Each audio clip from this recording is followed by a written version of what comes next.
us and you are healing us and also doing wonders in our life, O God. ಅನೇಕ ಸಾರಿಗಪ್ಪ ನಮ್ಮ ಶಿಲ್ಪಿಗಳನ್ನು ಸಂರಕ್ಷಿಸಿ ಕಾಪಾಡ್ತಾ ಅನೇಕ ಅದ್ಭುತಗಳನ್ನ ಮಾಡ್ತಾ ಬಂದಿದ್ದೀವಿ. Lord, many times we forget to testify your name and not also glorify your name, O God. ಒಂದು ಸ್ವಾಮಿ ಅನೇಕ ಸಾರಿ ಅಪ್ಪ ಸಾಕ್ಷ್ಯ ಮೂಲಕ ನಾವು ಮಹಿಮೆಪಡಿಸೋದು ನಾವು ಅನೇಕ ಸಲ ಮರ್ತು ಹೋಗ್ತಿರ್ತಾರೆ.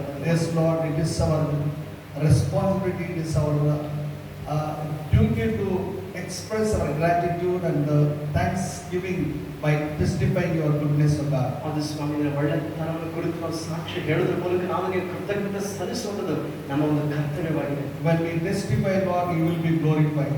ನಾವು ಸಾಕ್ಷಿ ಕೊಡುವಾಗ ನೀವು ಮಹಿಮೆ ಹೊಂದುವಾಗ At the same time, people will be encouraged, O God. ಅದೇ ಸಮಯದಲ್ಲಿ ಜನರು ಕೂಡ ಕರ್ತನ ಪ್ರೋತ್ಸಾಹ ಹೊಂದಿಕೊಳ್ತಾರೆ. And also our faith also increases, O God. ನಮ್ಮ ನಂಬಿಕೆಯು ಕೂಡ ಅಧಿಕವಾಗುತ್ತದೆ. Thank you, Lord, for giving us good testimonies in our life, O God. ಸ್ವಾಮಿ ನಮ್ಮ ಜೀವಿತಗಳಲ್ಲಿ ಕೊಟ್ಟಂತ ಅದ್ಭುತವಾದ ಸಾಕ್ಷಿಗಳಿಗಾಗಿ ಸ್ತೋತ್ರ. Whatever we are today, it is only because of you. ಇವತ್ತು ನಾವೇನಾಗಿದ್ದೇವೆ ಎಲ್ಲ ನಿನ್ನಿಂದ ಆಗಿದ್ದೇವೆ.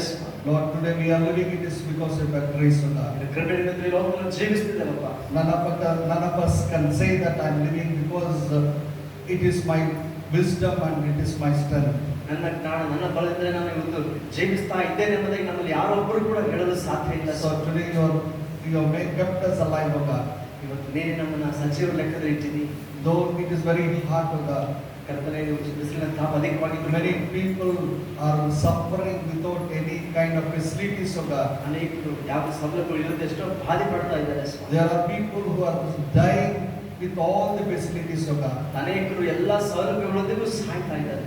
But today you have kept us alive, O God. ಆದರೆ ಇವತ್ತು ನಮ್ಮೆಲ್ಲರನ್ನ ನೀನು ಸಜೀವರ ಲೆಕ್ಕದಲ್ಲಿ ಇಟ್ಟಿದ್ದೀಯ. Lord, we just wanted to thank and praise your name. ಸ್ವಾಮಿನ ನಾಮವನ್ನೇ ಮಹಿಮೆಪಡಿಸುತ್ತೇವೆ, ಕೃತಜ್ಞತೆ ಸಲ್ಲಿಸುತ್ತೇವೆ. We give all the glory of God. ನಿನಗೆಲ್ಲ ಮಹಿಮೆ ಸಲ್ಲಿಸುತ್ತೇವೆ. Lord, tonight as we are meditating your word, God, ಈ ದಿನ ನನ್ನ ವಾಕ್ಯವನ್ನು ಧ್ಯಾನಿಸ್ತಾ ಇದ್ದೀವಿ. Lord, you speak to us. ನಿಮ್ಮೊಟ್ಟಿಗೆ ನೀನು ಮಾತು You have eternal words, O God. ನಿತ್ಯ ಕೂಡ ಮಾತಿನ ರೂಪಿಸುವ. Let our faith be increased, O God. ನಮ್ಮ ನಂಬಿಕೆ ಬಲಗೊಳ್ಳಲಿ ಕರ್ತನೆ. Let your name be glorified, O God. ಸ್ವಾಮಿನ ನಾಮ ಮಾತ್ರ ಮಹಿಮೆ. I bring every important that under the subjection of your Holy Spirit. ಪ್ರತಿ ಆಲೋಚನೆ ಪವಿತ್ರಾತ್ಮ ಅದಕ್ಕೆ ಒಳಪಡಿಸುತ್ತದೆ. Coming against every principalities, powers of the darkness, possessing your promises in Jesus' name I pray. ಅಂಧಕಾರ ಶಕ್ತಿ ವಿರುದ್ಧವಾದ ಕರ್ತನೆ ನಿನ್ನ ವಾಗ್ದಾನಗಳನ್ನು ಸ್ವತಂತ್ರಸಿಕೊಂಡವರಾಗಿ ನಮ್ಮ ಕರ್ತನ ಯೇಸು ಕ್ರಿಸ್ತನ ನಾಮದಲ್ಲಿ ಪ್ರಾರ್ಥಿಸಿದ್ದೇವೆ ತಂದೆ. Amen. Amen. Amen. Okay, let's turn our Bibles to Mark chapter 2 from 1 to 12. ಈ ಸಮಯದಲ್ಲಿ ಸತ್ಯದ ಮಾರ್ಗವನ್ನು ಸುವಾರ್ತೆ 2ನೇ ಅಧ್ಯಾಯ 1ರಿಂದ 12 ವಚನಗಳನ್ನು ನಾವು ನೋಡೋಣ. Okay, we'll read that one. ಈ ಸಮಯದಲ್ಲಿ ಓದೋಣ. ಮಾರ್ಕನ ಸುವಾರ್ತೆ 2ನೇ ಅಧ್ಯಾಯ 1ರಿಂದ 12 ವಚನ. Okay, briefly I'll explain it instead of reading. But why I wanted you to read, because you can, while hearing the word of God, your faith increases, and also you know it is from the Bible. ದೇವರ ವಾಕ್ಯ ಕೇಳಿಸ್ಕೊತಿರ್ಬೇಕಾದ್ರೆ ಓದುವಾಗ ಕೂಡ ನಮ್ಮಲ್ಲಿ ಇರುವಂತಹ ನಂಬಿಕೆ ಅದು ಬಲಗೊಳ್ಳುತ್ತದೆ ಮತ್ತು ಅಧಿಕವಾಗ್ತದೆ. ಅದರ ಕುರಿತು ನಾವು ನಮಗೆ ಗೊತ್ತಾಗ್ತದೆ. Okay, so here we see that Jesus came to Capernaum. ಈ ವೇದವಾಕ್ಯದಲ್ಲಿ ನಾವು ಏನು ನೋಡ್ತೀವಿ ಅಂತಂದ್ರೆ ಯೇಸು ಸ್ವಾಮಿ ಕಪೆರ್ನೌಮ್ ಎನ್ನುವಂತ ಊರಿಗೆ ಆತನ ಬಂದನು. And he was in a house and he was preaching. ಒಂದು ಮನೆಯಲ್ಲಿ ಆತ ಇದ್ದುಕೊಂಡು ಅವತ್ತು ದೇವರಾಜ್ಯ ಕುರಿತು ಪ್ರಸಂಗ ಮಾಡ್ತಾ ಇದ್ದ. And as he was preaching, many people came there. ಆಗ ಆತ ದೇವರಾಜ್ಯ ಕುರಿತು ಸಾರ್ತಾ ಇರಬೇಕಾದ್ರೆ ಅನೇಕ ಜನರು ಆ ಮನೆಯಲ್ಲಿ ನೆರೆದು ಬಂದಿದ್ರು. And four people brought a person who was having paralysis. ಆ ಸಮಯದಲ್ಲಿ 4 ಜನರು ಏನ್ ಮಾಡಿದಂದ್ರೆ ಒಬ್ಬ ಪಾರ್ಶ್ವವಾಯು ರೋಗಿಯನ್ನ ದೋಣಿಯಲ್ಲಿ ಹೊತ್ತುಕೊಂಡು ಆ ಸ್ಥಳಕ್ಕೆ ಬರ್ತಾರೆ. So he's a paralytic man. They could not bring him near Jesus. ನೋಡ್ರಿ, ಆ ವ್ಯಕ್ತಿಗೆ ಪಾರ್ಶ್ವ ಹೊಡೆದಿದೆ. ಈಗ ಯೇಸು ಸ್ವಾಮಿ ಬಳಿಗೆ ಆ ವ್ಯಕ್ತಿ ತರಲಿಕ್ಕೆ ಅವರು ಬಹಳ ಪ್ರಯಾಸ ಪಡ್ತಾ ಇದ್ದಾರೆ. But they made that house top to be removed and lowered that paralytic man in front of Jesus. ಅವರು ನೇರವಾಗಿ ಒಳಗೆ ಹೋಗಲಾದ ಪರಿಸ್ಥಿತಿ ಇರಬೇಕಾದ್ರೆ ಅವ್ರೇನ್ ಮಾಡಿದ್ರು, ಮನೆ ಮೇಲೆ ಹಚ್ಚಿ ಮೇಲ್ಛಾವಣಿಯನ್ನು ತೆಗೆದು ಆ ವ್ಯಕ್ತಿಯನ್ನು ದೋಣಿ ಸಮೇತವಾಗಿ ಯೇಸು ಸಮೇತದಲ್ಲಿ ಅದರ ಮುಂದೆ ಕೆಳಗೆ ಬಿಡ್ತಾರೆ. And immediately Jesus said, your sins has been forgiven. ಯೇಸು ಸ್ವಾಮಿ ತಕ್ಷಣ ಆ ವ್ಯಕ್ತಿ ನೋಡಿ ಹೇಳ್ತಾನೆ, ಮಗನೇ ನಿನ್ನ ಪಾಪಗಳು ಕ್ಷಮಿಸಲ್ಪಟ್ಟಿವೆ ಎಂದು. Get up and rise up. ಎದ್ದೇಳು ಎಂಬುದಾಗಿ ಹೇಳ್ತಾನೆ. And immediately he got up and he was walking. ತಕ್ಷಣ ವ್ಯಕ್ತಿ ಸ್ವಸ್ಥತನಾಗಿ ಅಲ್ಲಿಂದ ಎದ್ದು ಹೊರಟು ಹೋಗ್ತಾನೆ. And Jesus said, take up and take the bed and go out ಯೇಸು ಸ್ವಾಮಿ ಹೇಳಿದ ಪ್ರಕಾರ ಇಲ್ಲ. ಸೊ ನಿನ್ನ ಹಾಸಿಗೆ ಹೊತ್ತುಕೊಂಡು ಇಲ್ಲಿ ಎದ್ದು ನಡೆಯುವುದಾಗಿ ಹೇಳಿದ ಪ್ರಕಾರ People there, they thought, how can he says that your sins are very forgiven? ಆತನು ಗುಣವಾಗುವುದಕ್ಕೆ ಮೊದಲು ಯೇಸು ಸ್ವಾಮಿ ಹೇಳಿದ ಮಾತನ್ನು ಕೇಳಿ ಅಲ್ಲಿರೋ ಜನ ಅಂದ್ಕೊಂಡ್ರು ಹೇಗ್ ತಾನೆ ನಿನ್ನ ಪಾಪ ಕ್ಷಮಿಸಿ ಎಂಬುದಾಗಿ ಹೇಳ್ತಾನೆ. Jesus said it's easy for a person to tell your sins have been forgiven, or it is easy for a paralytic man to get up and raise up and walk. ಯೇಸು ಅವರು ಉತ್ತರವಾಗಿ ಹೇಳ್ತಾನೆ, ಯಾವುದು ಸುಲಭ? ನಿನ್ನ ಪಾಪಗಳು ಕ್ಷಮಿಸಲ್ಪಟ್ಟಿವೆ ಅನ್ನೋದು ಅಥವಾ ನಿನ್ನ ಹಾಸಿಗೆ ಎತ್ತುಕೊಂಡು ಎದ್ದು ನಡೆಯುವುದಾಗಿ ಹೇಳುವುದು? But God, Jesus wanted to show His power and also to show His that He has been given power to forgive the sins. ಅಲ್ಲಿ ಯೇಸು ಸ್ವಾಮಿ ಸ್ವಸ್ಥ ಮಾಡಲಿಕ್ಕೂ ಮತ್ತು ಕ್ಷಮಿಸಲಿಕ್ಕೂ ಆತನಿಗೆ ಅಧಿಕಾರ ಉಂಟೆಂಬುದನ್ನು ತಾನು ತೋರ್ಪಡಿಸುವಾತನಾಗಿದ್ದಾನೆ. So He wanted to demonstrate He is a Son of the living God. ಆ ಮೂಲಕ ಆತನು ಜೀವಿಸುವ ದೇವರ ಮಗನೆಂಬುದಾಗಿ ಆತನು ರುಜುವಾತು ಪಡಿಸುವಾತನಾಗಿದ್ದಾನೆ. Okay, many times we heard this message. ಅನೇಕ ಸಾರಿ ನಾವು ಈ ಸಂದೇಶವನ್ನು ಕೇಳಿಸಿಕೊಂಡಿರ್ತೇವೆ. But I wanted to enlighten you to bring a new thoughts in your life. ಆದರೆ ನಿಮ್ಮ ಜೀವಿತದಲ್ಲಿ ಈ ಸಮಯದಲ್ಲಿ ಸಂದೇಶದಲ್ಲಿ ಹೊಸ ಆಲೋಚನೆಯನ್ನ ತರಬೇಕೆಂಬುದಾಗಿ ಬಯಸ್ತಾರೆ. So many times we heard this message. ಅನೇಕ ಸಾರಿ ಈ ವಾಕ್ಯ ಭಾಗವನ್ನು ಕೇಳಿಸಿಕೊಂಡಿದ್ದೇವೆ. But today we will see in a different way. ಆದರೆ ಇವತ್ತು ನಾವು ಒಂದು ವಿಭಿನ್ನವಾದ ರೀತಿಯಲ್ಲಿ ನೋಡೋಣ. The Bible says, and again he entered into Capernaum after some days. ದೇವವಾಕ್ಯದ ಮೊದಲ ವಚನದಲ್ಲಿ ಕೆಲವು ದಿನಗಳಾದ ಮೇಲೆ ಆತನು ಕಪೆರ್ನೌಮಿಗೆ ತಿರುಗಿ ಬಂದನು. So Jesus, many times we see in the Bible, he likes Capernaum because many times Jesus came to Capernaum and did many miracles. ನೋಡ್ತೀರಿ ಯೇಸು ಸ್ವಾಮಿ ಕಪೆರ್ನೌಮಿಗೆ ಆಗಾಗ ಬರ್ತಾ ಇದ್ದ ಮತ್ತೆ ಅಲ್ಲಿ ಅದ್ಭುತ ಕಾರ್ಯಗಳು ನಡೆಯುವುದಾಗಿ ನೋಡ್ತೇವೆ. ಈ ರೀತಿ ಯೇಸು ಸ್ವಾಮಿ ಕಪೆರ್ನೌಮ್ ವಿಷಯದಲ್ಲಿ ಬಹಳಷ್ಟು ಆಸಕ್ತಿಯುಳ್ಳವರಾಗಿದೆ ಅಂತ ಕಂಡು ಬರ್ತದೆ. Even the small children were blessed in Capernaum. ಅಸ್ಮಾತ್ರಲ್ಲ ಚಿಕ್ಕ ಮಕ್ಕಳು ಕೂಡ ಕಪೆರ್ನೌಮಿನಲ್ಲಿ ಯೇಸು ಸ್ವಾಮಿಯಿಂದ ಆಶೀರ್ವದಿಸಲ್ಪಡ್ತಾರೆ. When we are in Sunday school, we used to sing that song. ನಾವು ಸಂಡೇ ಸ್ಕೂಲ್ ಇರಬೇಕಾದ್ರೆ ಒಂದು ಹಾಡನ್ನು ಆಡ್ತಾ ಇದ್ವು. Capernaumలో యేసు స్వామి చిన్న చిన్న పిల్లల్ని ఆశీర్వదించాను. ಕಪೆರ್ನೌಮಿನಲ್ಲಿ ಯೇಸು ಸ್ವಾಮಿ ಚಿಕ್ಕ ಚಿಕ್ಕ ಮಕ್ಕಳನ್ನು ಆಶೀರ್ವದಿಸಿದ ಒಂದು ಹಾಡು. So Jesus had a attachment to this Capernaum. ಹಾಗೆ ನೋಡುವಾಗ ಯೇಸು ಸ್ವಾಮಿಗೆ ಈ ಕಪೆರ್ನೌಮ್ ವಿಷಯದಲ್ಲಿ ಒಂದು ಅಕ್ಕರೆ ಇರುವುದನ್ನು ನಾವು ಕಂಡು ಬರ್ತದೆ. So it is all happened because the people were receptive, they were eager to receive him. ಇದೆಲ್ಲ ಕಾರ್ಯ ಮಾಡಲಿಕ್ಕೆ ಕಾರಣ ಅಂತಂದ್ರೆ ಅಲ್ಲಿರುವ ಜನರು ಯೇಸು ಸ್ವಾಮಿಯನ್ನು ಕೂಡ ಅವರು ಆದರದಿಂದ ಸ್ವಾಗತಿಸುವವರಾಗಿದ್ದರು. And especially he entered into a place, into an house. ಮತ್ತೆ ಇಲ್ಲಿ ಬಂದಾಗ ಈ ಸಮಯದಲ್ಲಿ ನಾವು ನೋಡ್ತೇವೆ ಒಂದು ಮುಖ್ಯವಾಗಿ ಒಂದು ಮನೆಯಲ್ಲಿ ಆತನು ಹೋಗ್ತಾ ಇದ್ದಾನೆ. The Bible says, and it was noisy that he was in the house. ಮತ್ತೆ ವಾಕ್ಯದಲ್ಲಿ ಹೇಳ್ತದೆ ಮನೆಯಲ್ಲಿದ್ದಾನೆಂಬ ವರ್ತಮಾನವು ಹಬ್ಬಿದಾಗ. So Jesus was in that house. ಯೇಸು ಸ್ವಾಮಿ ಆ ಮನೆಯಲ್ಲಿ ಆ ಸಮಯದಲ್ಲಿ ಇದ್ದನು. The name of the house and the owner of the house is not written. ಆ ಮನೆಯ ಹೆಸರಾಗ್ಲಿ ಆ ಮನೆ ಮಾಲೀಕರ ಹೆಸರಾಗ್ಲಿ ಬರೆಯಲ್ಪಟ್ಟಿಲ್ಲ. But it is written that he was in a house. ಆದ್ರೆ ಬರೆಯಲ್ಪಟ್ಟಿದೆ ಅಂದ್ರೆ ಆತನು ಒಂದು ಮನೆಯಲ್ಲಿದ್ದನು ಎಂಬುದಾಗಿ ಬರೆದಿದೆ. So that is very important. Jesus was in the house. ಮನೆಯಲ್ಲಿ ಯೇಸು ಇರುವುದು ಅದು ನಿಜಕ್ಕೂ ಬಹಳ ಪ್ರಾಮುಖ್ಯವಾದ ವಿಷಯ. So when it was told that Jesus was in that house. ನೋಡ್ರಿ ಆ ಮನೆಯಲ್ಲಿ ಯೇಸು ಸ್ವಾಮಿ ಬಂದಿದ್ದಾನೆ ಅಂತ ಸುದ್ದಿ ಅಲ್ಲೆಲ್ಲ ಹಬ್ಬಿದಾಗ And the Bible says many people heard and it was noisy that he was in the house. ವಾಕ್ಯ ಹೇಳ್ತದೆ ಅನೇಕ ಜನರು ಸುದ್ದಿಯನ್ನು ಕೇಳಿಬಿಟ್ಟು ಬಹು ಜನರು ಅಲ್ಲಿಗೆ ಕೂಡಿ ಬಂದರು. It is because Jesus was in that house. ಕಾರಣ ಏನಪ್ಪ ಅಂತಂದ್ರೆ ಯೇಸು ಸ್ವಾಮಿ ಆ ಮನೆಯಲ್ಲಿ ಇದ್ದದ್ದು. Yeah, before that house is not being recognized. ನೋಡ್ರಿ ಅದಕ್ಕೂ ಮೊದಲು ಆ ಮನೆ ಯಾರಿದ್ರು ಸಹ ಅಷ್ಟು ಮಟ್ಟಿಗೆ ಗುರುತಿಸಲ್ಪಟ್ಟಿಲ್ಲ. And the name of that house was not known to anybody. ಆ ಮನೆಯ ಹೆಸರೇನು ಯಾರ್ದಪ್ಪ ಅದು ಕೂಡ ಯಾರಿಗೂ ಅಷ್ಟು But the ಗೊತ್ತಿಲ್ಲ. Bible says when Jesus was in that house, ವಾಕ್ಯ ಹೇಳುತ್ತೆ ಯೇಸು ಸ್ವಾಮಿ ಯಾವಾಗೆಲ್ಲ ಆ ಮನೆಯಲ್ಲಿ ಇದ್ನೋ because of Jesus' presence in that house, ಯೇಸು ಸ್ವಾಮಿ ಸನ್ನಿಧಿ ಆ ಮನೆಯಲ್ಲಿ ಇರುವುದರ ನಿಮಿತ್ತವಾಗಿ people in that town came to know that Jesus is in that house. ಆ ಪಟ್ಟಣದಲ್ಲಿರುವ ಜನರಿಗೆ ಗೊತ್ತಾಯಿತು ಆ ಮನೆಯಲ್ಲಿ ಯೇಸು ಸ್ವಾಮಿ ಇದ್ದಾನೆ. So that is the difference when we have Jesus in our house. ನೋಡ್ರಿ ಯೇಸು ಸ್ವಾಮಿ ನಿಜವಾಗ್ಲೂ ನಮ್ಮ ಮನೆಯಲ್ಲಿ ಇರುವಾಗ ಈ ಒಂದು ವ್ಯತ್ಯಾಸ ಕಂಡು ಬರ್ತದೆ. So when Jesus is in your house, the life will be something different. ಯೇಸು ಸ್ವಾಮಿ ಯಾವ ಮನೆಯಲ್ಲಿ ಇರ್ತಾರೋ ಖಚಿತವಾಗಿ ಕುಟುಂಬದ ಒಂದು ಆ ಜನರ ಜೀವನ ತುಂಬಾ ವ್ಯತ್ಯಾಸಕರವಾಗಿರ್ತದೆ. That house was in that Galilee for so many years. ಆ ಮನೆ ಗಲಿಲಾಯ ಪ್ರಾಂತ್ಯದಲ್ಲಿ ಬಹಳಷ್ಟು ವರ್ಷಗಳಿಂದ ಇದೆ. But it was not recognized. ಆದ್ರೆ ಯಾರಿಂದಲೂ ಕೂಡ ಆ ಮನೆ ಗುರುತಿಸಲ್ಪಟ್ಟಿದ್ದಾರೆ. But nobody knew that though the house is there, it was not having an identity. ಮನೆ ಆ ಊರಲ್ಲಿ ಇದ್ರು ಕೂಡ ಯಾರಿದ್ರು ಕೂಡ ಅದು ಇಂಥ ಒಂದು ಮನೆ ಅಂತ But ಗುರುತಿಸಲ್ಪಟ್ಟಿದ್ದಾರೆ. when Jesus entered into the house, the people came to know Jesus in that house. ನೋಡ್ರಿ, ಯಾವಾಗ ಯೇಸು ಸ್ವಾಮಿ ಬಂದ ಆ ಮನೆಗೆ ಬಂದು ಹಿಡ್ಕೊಂಡು ಅವಾಗ ಜನರಿಗೆ ಗೊತ್ತಾಯ್ತು ಇಂಥ ಅವ್ರ ಮನೆಯಲ್ಲಿ ಯೇಸು ಸ್ವಾಮಿ ಇದಾನಪ್ಪ. They came to that house ಆಗ ಜನ ಗುಂಪಾಗಿ ಅವ್ರ ಮನೆಗೆ because ಸೇರಿದ್ರು. Jesus was there. ಯಾಕಂದ್ರೆ ಯೇಸು ಸ್ವಾಮಿ ಇದ್ದು ಎಂಬುದಕ್ಕಾಗಿ. So today we have to check up whether Jesus in our house. ಇವತ್ತು ನಾವು ಪರೀಕ್ಷೆ ಮಾಡ್ಕೊಳ್ಬೇಕಾಗಿ ನಿಜವಾಗಿ ಯೇಸು ಸ್ವಾಮಿ ನಮ್ಮ ಮನೆಯಲ್ಲಿದ್ದಾನ.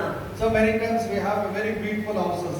ಅನೇಕ ಸಲ ಒಳ್ಳೆ ಅದ್ಭುತವಾದ ಮನೆಗಳು ನಮಗೆ We ಇರ್ತವೆ. have all the facilities in the house. ಮನೆಯಲ್ಲಿ ಎಲ್ಲಾ ರೀತಿಯ ಸೌಕರ್ಯಗಳು ಇರ್ತವೆ. With all these facilities, if Jesus is not there, it is a useless house. ನೋಡು, ಒಂದು ವೇಳೆ ಎಲ್ಲಾ ಸೌಕರ್ಯಗಳು ಇದ್ದು ಯೇಸು ಇಲ್ಲದೆ ಹೋದ್ರೆ ಯಾವ ಪ್ರಯೋಜನ ಇಲ್ಲ. One man of God was telling, ಒಬ್ಬ ದೇವರ ಸೇವಕರು ಹೀಗೆ, I went to one house and I was in that house. ನಾನು ಒಂದು ಮನೆಗೆ ಹೋಗಿದ್ದೆ, ಮನೆಯಲ್ಲಿ ಉಳ್ಕೊಂಡಿದ್ದೆ. It was having 5 bedrooms.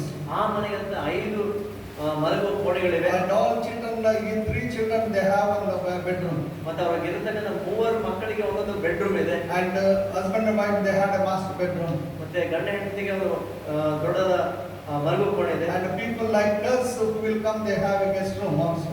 ಮತ್ತೆ ನಮ್ಮ ತರ ಯಾರಾದ್ರೂ ಬಂದ್ರೆ ಮನೆಗೆ ಉಳ್ಕೊಳ್ಳಿಕ್ಕೆ ಗೆಸ್ಟ್ ರೂಮ್ ಸಹ ಇದೆ. And every room has been provided with a TV. ಮತ್ತೆ ಪ್ರತಿ ಕೋಣೆಯಲ್ಲಿ ಕೂಡ ಒಂದೊಂದು ಟಿವಿ ಕೂಡ ಇದೆ. They invited this man of God, they entertained nicely, they gave food and everything. ಮತ್ತೆ ಇಂಥ ದೇವರ ಮನುಷ್ಯರನ್ನ ಅವರು ಮನೆಗೆ ಆಹ್ವಾನಿಸಿದ್ರು, ಅವ್ರಿಗೆಲ್ಲ ರೀತಿಯ ಉಪಚಾರವನ್ನು ಮಾಡಿದ್ರು. But he was feeling in the spirit that something is wrong in that house. ಆದ್ರೆ ಈ ಸೇವಕರಿಗೆ ಹೃದಯದಲ್ಲಿ ಒಂದ್ ಕಡೆ ಏನೋ ಈ ಮನೆಯಲ್ಲಿ ತಪ್ಪಾದಂತ ವಿಷಯಗಳು ನಡೀತಾ ಇದೆ ಅಂತ ಅನಿಸ್ತಾ ಇದೆ. As he wanted to leave that house, he wanted to pray for that family. ಇನ್ನೇನೋ ಮನೆ ಬಿಟ್ಟು ಹೊರಡಬೇಕು ಸಂದರ್ಭ ಕುಟುಂಬಕ್ಕೋಸ್ಕರ ಪ್ರಾರ್ಥನೆ ಮಾಡ್ಬೇಕೆಂಬುದಾಗಿ ಅಂದ್ಕೊಂಡ್ರು. Then he was asking, what I have to pray for you? ಆಗ ಆ ಕುಟುಂಬದವರಿಗೆ ನಿಮ್ಗಾಗಿ ಯಾವ ವಿಷಯಕ್ಕೋಸ್ಕರ ಪ್ರಾರ್ಥನೆ ಮಾಡ್ಬೇಕು ಹೇಳ್ರಿ ಅಂತ ಕೇಳಿದ್ರು. And the wife of that family, that husband, ಮತ್ತೆ ಆ ಒಂದು ಮನೆಯಲ್ಲಿದ್ದಂತ ಹೆಂಡತಿ, she was crying. ಆ ಹೆಂಡತಿ ಅಳ್ತಾ ಇದ್ದಾಳೆ. And he told, what happened to you? ಆಗ ಇವ್ರು ಕೇಳಿದ್ರು, ಅಮ್ಮ ನಿಮಗೆ ಏನಾಯ್ತು, ಯಾಕೆ What are you are lacking? ಏನ್ ಕೊರತೆ ಇದೆ? Then she told, ಆಗ ಅವ್ರು ಹೇಳಿದ್ದೇನಂದ್ರೆ, we have everything, sir. Sir ನಮಗೆ ಎಲ್ಲವೂ ಇದೆ, We don't have peace of mind. ಆದ್ರೆ ಸಮಾಧಾನ ನಮ್ಮಲ್ಲಿಲ್ಲ. We are not able to sleep in this house. ಈ ಮನೆಯಲ್ಲಿ ನೆಮ್ಮದಿಯಾಗಿ ನಾವು ಮಲಗಲಿಕ್ಕೆ ಆಗ್ತಾ ಇಲ್ಲ. And that's why when Jesus is not in that house, ಅದಕ್ಕಾಗಿ ಯೇಸು ಸ್ವಾಮಿ ಆ ಮನೆಯಲ್ಲಿ ಇಲ್ಲದೆ ಹೋದ್ರೆ definitely there will be crying. ಖಚಿತವಾಗಿ ಅಲ್ಲಿ ಒಂದು ಗೋಳಾಟ ಇರ್ತದೆ. So we see in the life of Jairus, ನಾವು ಯಾಯರನ ಒಂದು ಜೀವನ ನೋಡುವಾಗ and Mark chapter 5th, ಮಾರ್ಕನ ಸುವಾರ್ತೆ 5ನೇ ಅಧ್ಯಾಯ, we see that when Jesus was coming to Jairus came and requested Jesus, he come to our house. ನೋಡಿ, ಯೇಸು ಸ್ವಾಮಿ ಬಂದು ಕ್ಷಮಿಸಿ ಯಾಯರನ್ನು ಬಂದು ಯೇಸು ಸ್ವಾಮಿ ಕೇಳ್ಕೊಳ್ತಾರೆ, ದಯವಿಟ್ಟು ನಮ್ಮ ಮನೆಗೆ ಬರ್ರಿ And Swami. Jesus was ready to come to that house. ಸರಿ, ಯೇಸು ಸ್ವಾಮಿ ಅವ್ರ ಮನೆಗೆ ಹೋಗ್ಲಿಕ್ಕೆ ಆತ ಸಿದ್ಧನಾದ. But before coming there, and we know that one woman came and touched, and one miracle took place. ಆ ಮನೆಗೆ ಬರುವ ಮಾರ್ಗ ಮಧ್ಯದಲ್ಲಿ ನಮ್ಗೆ ಎಲ್ಲರಿಗೂ ಗೊತ್ತು, ಒಬ್ಬ ಸ್ತ್ರೀ ಬಂದು ಯೇಸು ಸ್ವಾಮಿಯ ವಸ್ತ್ರದ ಉಡುಪಿನ ಕೊಂಡೆಯನ್ನು ಮುಟ್ಟಿದಾಗ ತಾನು ಸ್ವಸ್ಥಳಾಗ್ತಾಳೆ. And Jesus was delayed to come to that house. ಆ ಮನೆಗೆ ಬರ್ಲಿಕ್ಕೆ ಹೀಗೆ ಸ್ವಲ್ಪ ತಡವಾಗ್ತದೆ. By the time he reached the house, ಆ ಮನೆ ಹತ್ರ ಮುಟ್ಕೋ ವೇಳೆಗೆಲ್ಲ somebody came and told Jairus, don't disturb the master because your daughter already passed away. ಮಾರ್ಗ ಬಂದಿರ್ಬೇಕಾದ್ರೆ ಯಾರ ಮನೆ ಕಡೆಯವರು ಬಂದು ಯಾರಿಗೆ ಮರಣವಾರ್ತೆ ಹೇಳ್ತಾರೆ, ನಿನ್ನ ಮಗಳು ತೀರುವಾಗಿದ್ದಾಳೆ, ಸ್ವಾಮಿಗೆ ತೊಂದರೆ ಕೊಡೋದು ಬೇಡ. Jesus said to the Jairus, have faith. ಆ ಯೇಸು ಸ್ವಾಮಿ ಯಾರು ನೋಡಿ ಹೇಳ್ತಾನೆ, ಅಂಜಬೇಡ, ನಂಬಿಕೆ ಮಾತ್ರ ಇರಲಿ ಅಂತ. And they all came to that house. ಈಗ ಅವರೆಲ್ಲರೂ ಕೂಡ ಯಾಯನ ಮನೆಗೆ ಬಂದ್ರು. And immediately when they came to the house, ಅವ್ರ ಮನೆಗೆ ಬಂದ ಆ ಕ್ಷಣದಲ್ಲಿ and there was 5:39. 5ನೇ ಅಧ್ಯಾಯ 39ನೇ ವಚನ ನೋಡ್ರಿ. ಆತನ ಒಳಗೆ ಹೋಗಿ ನೀವು ಗದ್ದಲ ಮಾಡುವುದು ಅಳುವುದು ಯಾಕೆ? 38 to 39.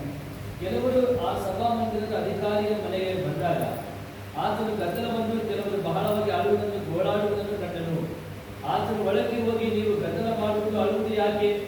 ಹುಡುಗಿ ಸತ್ತಿಲ್ಲ, ನಿದ್ದೆ ಮಾಡುತ್ತಾಳೆ ಅನ್ನಲು ಅವರು ಆತನನ್ನು ಹಾಸ್ಯ ಮಾಡಿದರು. Okay. So here we see when Jesus came there was a weeping and there was a what you call wail greatly. ನೋಡ್ರಿ ಆ ಮನೆಗೆ ಬಂದಾಗ ಅಲ್ಲಿ ಇರುವ ದೃಶ್ಯ ಏನಂತಂದ್ರೆ ಅಲ್ಲಿರುವವರೆಲ್ಲರೂ ತುಂಬಾ ಗದ್ದಲ ಮಾಡ್ತಾ ಇದ್ದಾರೆ, ಕೆಲವರು ಅಳ್ತಾ ಇದ್ದಾರೆ, ಬಹಳವಾಗಿ ಓಡಾಡ್ತಾ ಇದ್ದಾರೆ. They were crying, they were crying like anything. ನೋಡ್ರಿ ಅವ್ರು ಬಹಳವಾಗಿ ಬರಲಿಲ್ಲ, ಬಹಳವಾಗಿ ಓಡಾಡ್ತಾ ಅಳ್ತಾ ಇದ್ದಾರೆ. Tumla mix it is Godata, okay, correct. So they were weeping like that. ಆ ರೀತಿ ಅವರೆಲ್ಲರೂ ಅಳ್ತಾ ಓಡಾಡ್ತಾ ಇದ್ದಾರೆ. And Jesus said, why you are weeping? And so she is not dead, but she is sleeping. ಯೇಸು ಅವ್ರಿಗೆ ಕೇಳ್ತಿದ್ರೆ, ನೀವು ಗದ್ದಲ ಮಾಡುವುದು ಅಳುವುದು ಯಾಕೆ? ಹುಡುಗಿ ಸತ್ತಿಲ್ಲ, ನಿದ್ದೆ ಮಾಡುತ್ತಾಳೆ. And they laughed him to scorn, but when he had put them all out, he taken the father and the mother of their damsel, and them that were with him entered in where the damsel was lying. ಆ ಮಾತು ಹೇಳಿದಾಗ ಅಲ್ಲಿರುವ ಜನ ಏನ್ ಮಾಡಿದ್ರು, ಅವರು ಆತನನ್ನ ಹಾಸ್ಯ ಮಾಡಿದ್ರು. ಆದ್ರೆ ಆತನು ಎಲ್ಲರನ್ನೂ ಹೊರಗೆ ಕಳುಹಿಸಿ ಆ ಹುಡುಗಿಯ ತಂದೆ ತಾಯಿಗಳನ್ನು, ತನ್ನೊಂದಿಗಿದ್ದವರನ್ನು ಹುಡುಗಿ ಇದ್ದಲ್ಲಿಗೆ ಕರ್ಕೊಂಡು ಹೋಗಿ ಅವಳ ಕೈ ಹಿಡಿದ್ರು. So they were all weeping and they were making a lot of noise. ಅವರೆಲ್ಲರೂ ಅಳ್ತಾ ಬಹಳಷ್ಟು ಗದ್ದಲ ಮಾಡ್ತಾ ಇದ್ದಾರೆ. So Jesus made them to go out of that house. ಯೇಸು ಏನ್ ಮಾಡಿದ್ರು, ಎಲ್ಲರನ್ನ ಮನೆಯಿಂದ ಹೊರಗಡೆ ಕಳಿಸ್ಬಿಟ್ಟ. Because when Jesus wanted to enter in the house, ಯಾಕಂದ್ರೆ ಯೇಸು ಮನೆಗೆ ಆತನು ಪ್ರವೇಶ ಮಾಡಲು he ಬಯಸ್ತಾರೆ. will remove all your weep and the people who make all that noise. ಮತ್ತೆ ನಿಮ್ಮ ಗೋಳಾಟವನ್ನ ಯಾರೆಲ್ಲ ಗದ್ದಲ ಮಾಡ್ತಾರೋ ಅವ್ರನ್ನ ಮೊದಲು ಆ ಮನೆಯಿಂದ ಆತನು ಹೊರಗೆ ಹಾಕ್ತಾನೆ, ತೆಗೆದುಬಿಡ್ತಾನೆ. He asked their parents to make room for me. ಮತ್ತೆ ಆ ತಂದೆ ತಾಯಿಗಳಿಗೆ ಹೊರಗೆ ಬರ್ಲಿಕ್ಕೆ ನೀವು ಸಿದ್ಧ ಮಾಡ್ರಿ ಅಂತ. So when Jesus came into this house, ಯೇಸು ಮನೆಗೆ ಬಂದಾಗ and she made that dead damsel to come to life. ಅಲ್ಲಿ ನೋಡ್ತಾರೆ, ಸತ್ತಂತ ಹುಡುಗಿಯನ್ನ ಅದರ ಜೀವನದೊಂದಿಗೆ ಎಬ್ಬಿಸ್ತಾನೆ. As long as Jesus was not there, there was weeping and there was turmoil. ನೋಡಿ, ಆ ಮನೆಯಲ್ಲಿ ಯೇಸು ಸ್ವಾಮಿ ಇಲ್ಲದ ಸಮಯವರೆಗೆ ಅಲ್ಲಿ ಬಹಳ ಗೋಳಾಟ, ಅಳುವು, ದುಃಖ ತುಂಬಿಕೊಂಡಿತ್ತು. But when Jesus entered into that house, there was a joy and happiness. ಯೇಸು ಸ್ವಾಮಿ ಯಾವಾಗ ಆ ಮನೆಯಲ್ಲಿ ಪ್ರವೇಶಿಸಿದ ಏನಾಯ್ತು, ಆ ಮನೆಯಲ್ಲಿ ಗೋಳಾಟ ಹೋಗಿ ಆನಂದ ಬಂತು, ಅವರು ಸಂತೋಷ ಪಡುವರಾದರು. So my dear brothers and sisters, ನನ್ನ ಪ್ರಿಯ ಸಹೋದರ ಸಹೋದರಿ, whether in our house Jesus is there or not, ಇವತ್ತು ನಮ್ಮ ಮನೆಗಳಲ್ಲಿ ನಿಜವಾಗಿ ಯೇಸು ಸ್ವಾಮಿ ಇದಾನ ಇಲ್ವಾ?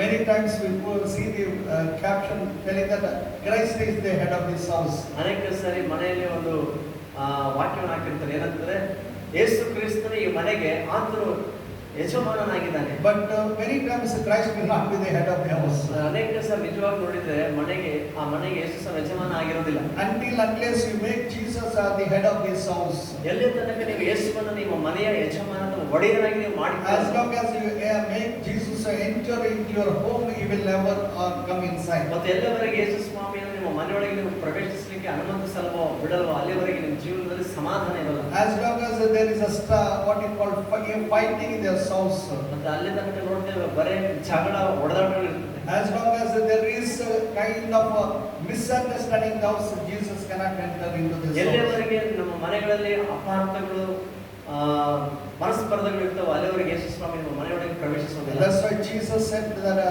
in the Revelation, he will be coming and knocking at the door of the house. ಅದಕ್ಕೆ ಪ್ರಕಟಣೆ ಗ್ರಂಥದಲ್ಲಿ ಯೇಸು ಸ್ವಾಮಿ ಮಾತನ್ನು ನೋಡ್ತೀವಲ್ಲ, ಮನೆಯ ಬಾಗಿಲು ಬಳಿ ನಿಂತ್ಕೊಂಡು ನಾನು ತಟ್ತಾ ಇದ್ದೀನಿ ಅನ್ನೋದಾಗಿ ಹೇಳ್ತಾರೆ. And he was knocking the door of our heart and also our house. ಆತನು ನಿಜವಾಗಿ ನಮ್ಮ ಹೃದಯದ ಬಾಗಿಲನ್ನು, ಅದೇ ರೀತಿ ನಮ್ಮ ಮನೆಯ ಬಾಗಿಲನ್ನು ತಟ್ಟುವಾತನಾಗಿದ್ದಾನೆ. He is a gentleman, he will never force into any house. ಆತನು ನಿಜಕ್ಕೂ ಎಷ್ಟು ಸಭ್ಯನಂತಂದ್ರೆ ತಾನಾಗಿ ಆತನು ಬಲವಂತದಿಂದ ಒತ್ತಾಯವಾಗಿ ಬರೋದಿಲ್ಲ. He will never force and enter into anybody's life. ಯಾರ ಜೀವನದಲ್ಲಿ ಕೂಡ ಬಲವಂತದಿಂದ ಒತ್ತಾಯಪೂರ್ವಕವಾಗಿ ಆತನು ಒಳನುಗ್ಗಲ್ಲ. Unless you open your heart or your door, God will not enter into your house. ಎಲ್ಲಿಯವರೆಗೆ ನೀವಾಗಿ ಆತನಿಗೆ ಬಾಗಿಲು ತೆರೆದು ಆಹ್ವಾನಿಸ್ತಿರೋ ಅಲ್ಲಿ ತನಕ ಆತನ ಒಳ ಪ್ರವೇಶಿಸಲ್ಲ. I have seen the what is that photo? Jesus is knocking at the door. ಯೇಸು ಸ್ವಾಮಿ ಮನೆ ಬಾಗಿಲನ್ನು ಬಳಿದುಕೊಂಡು ತಟ್ಟಿರುವಂತ ಚಿತ್ರವನ್ನ ಯಾವತ್ತಾದ್ರೂ ನೀವು ನೋಡಿದ್ದೀರಾ? Actually, I have forgotten that the painter and also the person who asked to paint that one. ಮತ್ತೆ ನಿಜಕ್ಕೂ ಆ ಒಂದು ಚಿತ್ರ ಬಿಡಿಸಿದ ಆ ವ್ಯಕ್ತಿ ಮತ್ತು ಬಿಡಿಸ್ಲಿಕ್ಕೆ ಹೇಳಿದಂತ ವ್ಯಕ್ತಿ ನಾನು ಮರ್ತೋಗಿದ್ದೀನಿ. And yes, what you call, he painted that figure, the door, and Jesus are knocking near the door. ಚಿತ್ರಕಾರನು ಯೇಸು ಸ್ವಾಮಿ ಮನೆ ಬಾಗಿಲು ಬಿಡಿಸ್ಕೊಂಡು ತಟ್ಟಿರುವಂತ ಚಿತ್ರವನ್ನು ಬಿಡಿಸ್ತಾನೆ. And the person who asked to paint that one, he told, you have done everything, but why there is no latchet to the door? ನೋಡ್ರಿ, ಚಿತ್ರ ಬಿಡಿಸ್ಲಿಕ್ಕೆ ಹೇಳಿದಂತ ವ್ಯಕ್ತಿ ಚಿತ್ರ ಮುಗಿದ ಮೇಲೆ ಈ ಚಿತ್ರ ಬಿಡಿಸಿದವನ್ನ ಬಂದು ಕೇಳ್ತಾನೆ, ಯಾಕಪ್ಪ ಎಲ್ಲ ಕರೆಕ್ಟ್ ಆಗಿ ಮಾಡಿದ್ಯಾ, ಆದ್ರೆ ಆ ಬಾಗಿಲು ಏನಾಯ್ತಲ್ಲ ಬಿಡಿಸಿದ್ಯಾ ಬಾಗಿಲಿಗೆ ಚಿಲಿಕೆ ಯಾಕೆ ಇಟ್ಟಿಲ್ಲ ಅಂತ ಕೇಳಿದ. So you have done a mistake, he told. ಆಗ ನೀವು ತಪ್ಪು ಮಾಡಿದಿ, ಚಿಲಿಕೆ ಇಟ್ಟಿಲ್ಲ ಅಂತ ಇದ್ರ ಮೇಲೆ ನಿದ್ದೆ ಹಾಕ್ತಾ ಇದ್ದೆ. Then he told, sir, I have done a right thing. ಆಗ ಚಿತ್ರ ಬಿಡಿಸಿದವನು ಹೇಳ್ದ, ಇಲ್ಲ ನಾನು ಸರಿಯಾದ ಕಾರ್ಯವನ್ನೇ ಸರಿಯಾದ ಮಾಡಿದ್ದೀನಿ. If the lancet is there, Jesus would have to remove by himself. ಒಂದು ವೇಳೆ ಅಲ್ಲಿ ಚಿಲಿಕೆ ಇರುವುದಾದ್ರೆ ಯೇಸು ಸ್ವಾಮಿನೇ ಆತ ತಾನಾಗಿ ತೆಗಿಬೇಕಾಗ್ತದೆ. So the lancet is inside. ಅಂದ್ರೆ ಆ ಚಿಲಿಕೆ ನಿಜಕ್ಕೂ ಹೊರಗಡೆ ಇಲ್ಲ, ನಾನು So ಒಳಗಡೆ ಇದೆ. the person who is inside has to open the door, then only Jesus can enter. ಅಂತಂದ್ರೆ ಅದ್ರ ಅರ್ಥ ಏನಂತಂದ್ರೆ ಒಳಗಡೆ ಇರುವ ವ್ಯಕ್ತಿ ತಾನಾಗಿ ಸ್ವ ಇಚ್ಛೆಯಿಂದ ಬಾಗಿಲನ್ನು ತೆರೆದಾಗಲೇ ಯೇಸು ಸ್ವಾಮಿ ಒಳಗಡೆ ಅಂತ ಪ್ರವೇಶಿಸುವಂತನಾಗಿದ್ದಾನೆ. Then immediately that man said, so beautiful, really I didn't know about it. ಆಗ ಆ ಮಾತು ಕೇಳಿದ್ರೆ ಈ ವ್ಯಕ್ತಿಗೆ ಬಹಳ ಸಂತೋಷ ಆಯ್ತು. ಆಮೇಲೆ ನಿಜಕ್ಕೆ ಬಹಳ So it is ಅರ್ಥಗರ್ಭಿತವಾಗಿ the poor Holy Spirit which has given that knowledge to paint like that. ನೋಡಿ, ಆ ಚಿತ್ರ ನೋಡಿದ್ರೆ ಗೊತ್ತಾಗುತ್ತೆ ನಿಜವಾಗಿ ಪವಿತ್ರ ಆತ್ಮನು ಆ ರೀತಿಯಲ್ಲಿ ಚಿತ್ರ ಬಿಡಿಸುವಾಗ ಆತನಿಗೆ ಒಂದು ಜ್ಞಾನ ಕೊಟ್ಟು ನಡೆಸಿದ್ದಾನೆ ಅಂತ So ಅರ್ಥ my ಆಯ್ತು. dear brothers and sisters, ನನ್ನ ಪ್ರಿಯ ಸಹೋದರ ಸಹೋದರಿ, so when you open your hearts and your house, then only Jesus will enter into your house. ಯಾವಾಗಂದ್ರೆ ನೀವಾಗಿ ನಿಮ್ಮ ಬಾಗಿಲನ್ನ ತೆರೆಯುವಾಗ ಯೇಸು ಸ್ವಾಮಿ ನಿಮ್ಮ ಮನೆ ಒಳಗೆ ನೀವು ಹೃದಯದಲ್ಲೂ ಅದನ್ನು ಪ್ರವೇಶಿಸ್ತಾರೆ. So when your house is open to Jesus, ಯಾವಾಗಂದ್ರೆ ನಿಮ್ಮ ಮನೆ ಯೇಸು ಸ್ವಾಮಿಗಾಗಿ ತೆರೆಯಲ್ಪಟ್ಟಿರ್ತದೋ and people know that Jesus in that house, ಮತ್ತು ಜನರಿಗೆ ಗೊತ್ತಾಗ್ತದೆ ನಿಮ್ಮ ಮನೆಗಳಲ್ಲಿ ನಿಜವಾಗಿಯೂ ಯೇಸು ಸ್ವಾಮಿ ಇದ್ದಾನೆ ಅಂತ, it will be known to everybody. ಹಾಗಾದ್ರೆ ಪ್ರತಿಯೊಬ್ಬರಿಗೂ ನಿಮ್ಮ ಸುತ್ತಮುತ್ತ ಎಲ್ಲ ಜನರಿಗೂ ಅದು ತಿಳಿದು ಬರ್ತದೆ. It has become an attraction in that town. ಮತ್ತೆ ಆ ಪಟ್ಟಣದಲ್ಲೇ ಆ ಮನೆ ಅನೇಕರಿಗೆ ಒಂದು ಆಕರ್ಷಣೆಯ ಕೇಂದ್ರವಾಗಿ Because ಮಾರ್ಪಡುತ್ತೆ. Jesus was in that house. ಕಾರಣ ಏನಪ್ಪ ಅಂದ್ರೆ ಆ ಮನೆಯಲ್ಲಿ ಯೇಸು ಸ್ವಾಮಿ ಇದ್ದಾನೆ. So today when Jesus in your house, ಇವತ್ತು ನಿಜವಾಗಿ ಯೇಸು ಸ್ವಾಮಿ ನಿಮ್ಮ ಮನೆಗಳಲ್ಲಿ ಇರುವುದಾದ್ರೆ your house will be recognized by everybody. ನಿಮ್ಮ ಮನೆ ಎಲ್ಲರಿಂದಲೂ ಕೂಡ ಗುರುತಿಸಲ್ಪಡುತ್ತೆ. And I know many times some Christians, some Hindu friends, they told that there are some Christian families and they told some they are very good people. ಕೆಲವು ಸಾರಿ ಅನ್ಯರು ನನ್ನ ಒಟ್ಟಿಗೆ ಮಾತಾಡುವಾಗ ಹೇಳಿದ ಮಾತು ನನ್ನ ನೆನಪಿದೆ. ಅವರು ಕ್ರೈಸ್ತರಾಗಿರೋ ನಮ್ಮ ಸ್ನೇಹಿತರ ಬಗ್ಗೆ ಹೇಳಿದ ಏನಂತಂದ್ರೆ ನಿಜವಾಗಿಯೂ ಆ ಮನೆಯವರು ತುಂಬಾ ಒಳ್ಳೆಯವರು ಸರ್ ಅಂತ ಹೇಳ್ತಾರೆ. So they gave a very good testimony. ಅಂದ್ರೆ ಒಂದು ಒಳ್ಳೆಯ ಸಾಕ್ಷ್ಯ ಮನೆಯ ಕುರಿತು ಇವರು ಕೊಡುವ ಹೇಳ್ಬೋದಾಗಿದೆ. And some people also told some Christians. ಮತ್ತೆ ಕೆಲವು ಕ್ರೈಸ್ತರ ಬಗ್ಗೆ ಕೆಲವರು ಹೇಳಿದ್ದಾರೆ. Sir, when I asked how is their family, ನಾನು ಅವ್ರ ಕುರಿತು ಸರ್ ಅವ್ರ ಮನೆಯವ್ರು ಹೇಗಿದ್ದಾರೆ ಅಂತ ಕೇಳಿದಾಗ ನಮ್ಮ ಏರಿಯಾದಲ್ಲಿ ಜಗಳ ಕೊಡ್ರೆ ಅವ್ರೇ ನೋಡಿ. ನೋಡ್ರಿ ಇವ್ರ ಬಗ್ಗೆ ಏನ್ ಸಾಕ್ಷಿ ಹೇಳ್ತಾರೆ ಅಂದ್ರೆ ನಮ್ಮ ಏರಿಯಾದಲ್ಲಿ ಜಗಳ ಗಂಟ್ರಂದ್ರೆ ಅವರೇ ನೋಡ್ರಿ. So what is the testimony we are giving? ನೋಡ್ರಿ ಈಗಿದ್ರೆ ಕ್ರೈಸ್ತರಾಗಿ ನಮ್ಗೆ ಏನೋ ಸಾಕ್ಷಿ ಇರ್ತದೆ. In which house God Jesus will dwell, you tell me. ಹೇಳ್ರಿ ಈ ಎರಡು ಮನೆಗಳಲ್ಲಿ ಎರಡು ರೀತಿಯ ಮನೆಗಳಲ್ಲಿ ಯಾವ ಮನೆಯಲ್ಲಿ ಯೇಸು ಸ್ವಾಮಿ ಅಲ್ಲಿ ಇರ್ತಾನೆ ನಿವಾಸ. So when Jesus is inside that house, definitely people will recognize. ಯೇಸು ಸ್ವಾಮಿ ನಿಜವಾಗ್ಲೂ ಆ ಮನೆಯಲ್ಲಿ ಇರ್ತಾದ್ರೆ ಜನರ ಜೀವನದಲ್ಲಿ ದೊಡ್ಡ ಬದಲಾವಣೆ ಇರ್ತದೆ. ಅದ್ರ ಮೂಲಕ ಜನರು ಅವರನ್ನು ಗುರುತಿಸ್ತಾರೆ. That's why the Bible says it was noisy that he was in their house. ಅದಕ್ಕೆ ವಾಕ್ಯದಲ್ಲಿ ನೋಡುವಾಗ ಗೊತ್ತಾಗುತ್ತೆ ಏನಂತಂದ್ರೆ ಆತನ ಮನೆಯಲ್ಲಿರುವ ಸುದ್ದಿ ಎಲ್ಲ ಜನರಿಗೆ ಹಬ್ಬಿತು ಅಲ್ಲಿ. So when Jesus in your house, definitely people will recognize. ಯೇಸು ಸ್ವಾಮಿ ನಿಮ್ಮ ಮನೆ ಇರುವುದಾದ್ರೆ ಖಚಿತವಾಗಿ ಜನರು ನಿಮ್ಮನ್ನ ಗುರುತಿಸ್ತಾರೆ. The identity has been, that the house has been identified and the identity has come to that house. ನೋಡಿ ಈಗ ಆ ಮನೆಗೆ ಒಂದು ಗುರುತಿಸಲಿಕ್ಕೆ ಬಂತು, ಎಲ್ಲರೂ ಕೂಡ ಆ ಮನೆ ಕಡೆಗೆ ನೋಡ್ತಾ ಇದ್ದಾರೆ. And the Bible says many people came to that house. ವಾಕ್ಯ ಹೇಳುತ್ತೆ ಬಹು ಜನರು ಅಲ್ಲಿಗೆ ಸೇರಿ ಬಂದರು. And there was no room to receive them, not so much about the door, and he preached the word unto them. ಬಹು ಜನರು ಕೂಡಿ ಬಂದದರಿಂದ ಬಾಗಿಲಿನ ಬಳಿಯಲ್ಲಾದರೂ ಸ್ಥಳವಿರಲಿಲ್ಲ. ಆತನು ಅವರಿಗೆ ದೇವರ ವಾಕ್ಯವನ್ನು ಹೇಳುತ್ತಿದ್ದನು. So Jesus, when he was in the house, people will come to that house. ನೋಡಿ ಯೇಸು ಸ್ವಾಮಿ ಮನೆಯಲ್ಲಿ ಇರುವುದನ್ನು ಕಂಡು ಅನೇಕ ಜನರು ಅಲ್ಲಿಗೆ ನೆರೆದು ಬಂದರು. There was no room to sit also. ಇನ್ನೇನು ಯಾರಿಗೂ ಕೂಡ ಮುಂದೆ ಒಳಗಡೆ ಕುತ್ಕೊಳ್ಳೋದು ಜಾಗದಷ್ಟು ಜನ People were near the door also. ಬಾಗಿಲ ಹತ್ರ ಕೂಡ ಕಿಕ್ಕಿರಿದ ಜನ ಸೇರಿದ್ದಾರೆ. That is the reason why they didn't bring that what do you call that paralytic man to Jesus.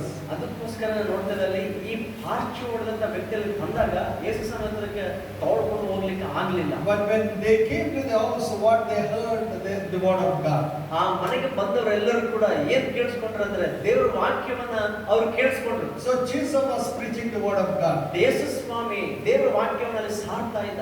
So when Jesus was in your house, ನೋಡಿ ಯೇಸು ಸ್ವಾಮಿ ನಿಮ್ಮ ಮನೆಯಲ್ಲಿ ಇರೋದಾದ್ರೆ your house should be preached the word of God. ಆ ಮನೆ ಎಂತ ಮನೆ ಆಗಿರುತ್ತೆ ಅಂತಂದ್ರೆ ದೇವರ ವಾಕ್ಯವನ್ನ ಸಾರುವಂತ ಮನೆಯಾಗಿರ್ತದೆ. When the people come to your house, they should hear the word of God. ಅಂದ್ರೆ ನಿಮ್ಮ ಮನೆಗೆ ಜನರು ಬರುವಾಗ ಅವರು ದೇವರ ವಾಕ್ಯವನ್ನ ಕೇಳಿಸಿಕೊಳ್ಳುವರಾಗಬೇಕು. You have to speak about the word of God to the people rather than talking to the rumors of the people. ನೋಡಿ, ಜನರ ಮನೆಗೆ ಬರುವಾಗ ಇತರ ಜನರ ಬಗ್ಗೆ ಸುದ್ದಿಗಳನ್ನ ಕೇಳೋದ್ ಬದಲಾಗಿ ದೇವರ ವಾಕ್ಯವನ್ನು ಕುರಿತು ಅವರು ಕೇಳಿಸಿಕೊಳ್ಳೋರಾಗಬೇಕು. So people should not come and talk to gossip and talk unnecessary things in your house. ನಿಮ್ಮ ಮನೆಯಲ್ಲಿ ಜನರು ಬಂದು ಅವರಿಗೂ ಸುದ್ದಿಗಳನ್ನ, ಇಲ್ಲದ ಸುದ್ದಿಗಳನ್ನ, ಚಾಡಗಳನ್ನ ಇಂಥವನ್ನ ಮಾತಾಡ್ಕೊಡುದು. So your house should be a house where the word of God should be recognized and should be preached. ನಿಮ್ಮ ಮನೆ ಎಂತ ಮನೆ ಆಗಿರ್ಬೇಕಂದ್ರೆ ದೇವರ ವಾಕ್ಯವನ್ನ ಸಾರುವಂತ, ಆ ಮೂಲಕ ಗುರುತಿಸಲ್ಪಡುವಂತ ಮನೆ ಆಗ್ಬೇಕು. People should come and ask, please tell us about Jesus. ಜನ ಬಂದು ಕೇಳ್ಬಿಟ್ಟು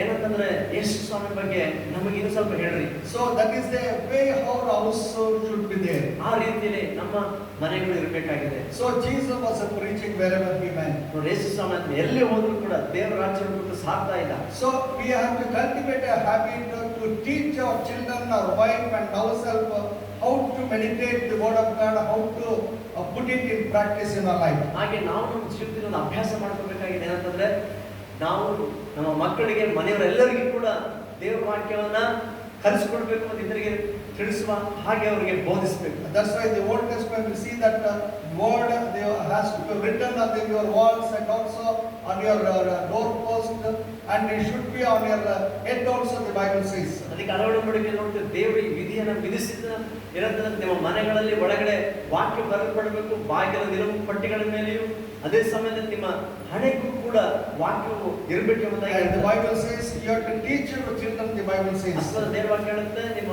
ಮಕ್ಕಳಿಗೂ ನೀವು ವಾಕ್ಯವನ್ನು ನೀವು ಉಪದೇಶಿಸಬೇಕು. So this is lacking very much in our nowadays. ಅದು ಈ ದಿನಗಳಲ್ಲಿ ಈ ಸಂಗತಿ ನಾವು ನೋಡುವಾಗ ಬಹಳ ಕಡಿಮೆಯಾಗಿ ಕಂಡು ಬರ್ತದೆ. Nowadays when the children come to the parents, ಈ ದಿನಗಳಲ್ಲಿ ತಂದೆ ತಾಯಿಗಳ ಹತ್ರ ಮಕ್ಕಳು ಬಂದಾಗ at least once upon a time they were telling some stories. ಒಂದೊಂದು ಸಮಯದಲ್ಲಿ ಯಾವ ಕಥೆಗಳನ್ನಾದ್ರೂ ಹೇಳ್ತಾ ಇದ್ದಾರೆ ಮಕ್ಕಳಿಗೆ. Now they are giving their mobile and sending them go and see. ಈಗ ತಂದೆ ತಾಯಿಗಳು ಏನ್ ಮಾಡ್ತಾರೆ, ಮಕ್ಕಳ ಕಡೆ ತಪ್ಪಿದ್ರೆ ಸಾಕಂತ ಮೊಬೈಲ್ ಕೈ ಕೊಟ್ಟಾಗ ಕಳಿಸ್ಬಿಡ್ತಾರೆ. So that's why there is no word of God. ಅದಕ್ಕೆ ಇವತ್ತು ನೋಡ್ತೀವಿ ಅವರ ಬಾಯಿನಲ್ಲಿ ವಾಕ್ಯ ಬರ್ತಾ ಇಲ್ಲ. Instead of telling something, what you call some stories, tell about the Bible stories. ನೀವು ಯಾವ್ದಾದ್ರು ಕಥೆ ಹೇಳೋದು ಬಂದು ಬೈಬಲ್ ಇರುವಂತ ಘಟನೆಗಳ ಕುರಿತು ಹೇಳ್ರಿ. Tell about David. ದಾವೀದನ ಬಗ್ಗೆ ಹೇಳ್ರಿ. Tell about Joseph who maintained his life.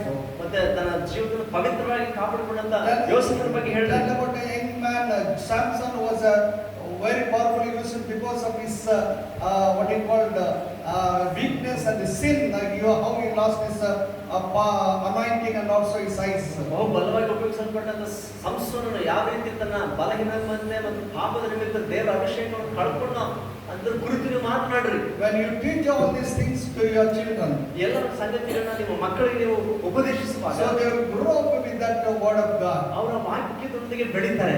When they grow up, they don't go away from the word of God. ಯಾವಾಗ ವಾಕ್ಯದೊಂದಿಗೆ ಅವರು ಬೆಳೀತಾರೋ ಯಾವತ್ತೂ ಕೂಡ ಅವ್ರ ಜೀವನದಲ್ಲಿ ದೇವರನ್ನು ಬಿಟ್ಟು ದೂರ ಹೋಗೋದಿಲ್ಲ. So my dear brothers and sisters, ಅದರ ಪ್ರಿಯ ಸಹೋದರ ಸಹೋದರಿ, especially the young generation, they are lacking these things. ಮುಖ್ಯವಾಗಿ ದಿನಗಳಲ್ಲಿ ಯವ್ವನ ಜನರು ಈ ಸಂಗತಿಯನ್ನು ಕಳ್ಕೊಳ್ತಾ ಇದ್ದಾರೆ. I have seen the people who have trained up their children from the very young with the word of God. God has blessed them. They are very happy. They are also taking care of the parents.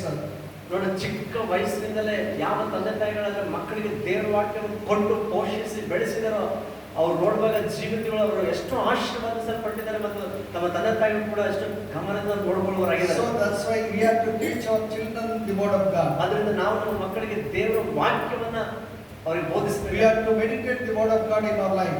ಅದಕ್ಕಾಗಿ ನಾವು ದೇವರ ವಾಕ್ಯವನ್ನು ಮೊದಲು ನಾವು ಧ್ಯಾನ ಮಾಡಬೇಕು. We have to make the children to by heart the word of God. ಮತ್ತು ಮಕ್ಕಳು ದೇವರ ವಾಕ್ಯವನ್ನು ಬಾಯ್ಪಾಠ ಮಾಡುವುದನ್ನು ಕಲಿಸಿಕೊಡ್ಬೇಕಾಗಿದೆ. So we have seen that number 2 in that house there is a word of God. ನೋಡಿ, ಈ ಮನೆಯಲ್ಲಿ ಎರಡನೇ ವಿಷಯ ನೋಡ್ತಾ ಇದೀವಿ, ಏನಂದ್ರೆ ದೇವರ ವಾಕ್ಯ ಮನೆಯಲ್ಲಿ ಇತ್ತು. And number 3 we see that when they came to that house many people's problems were solved.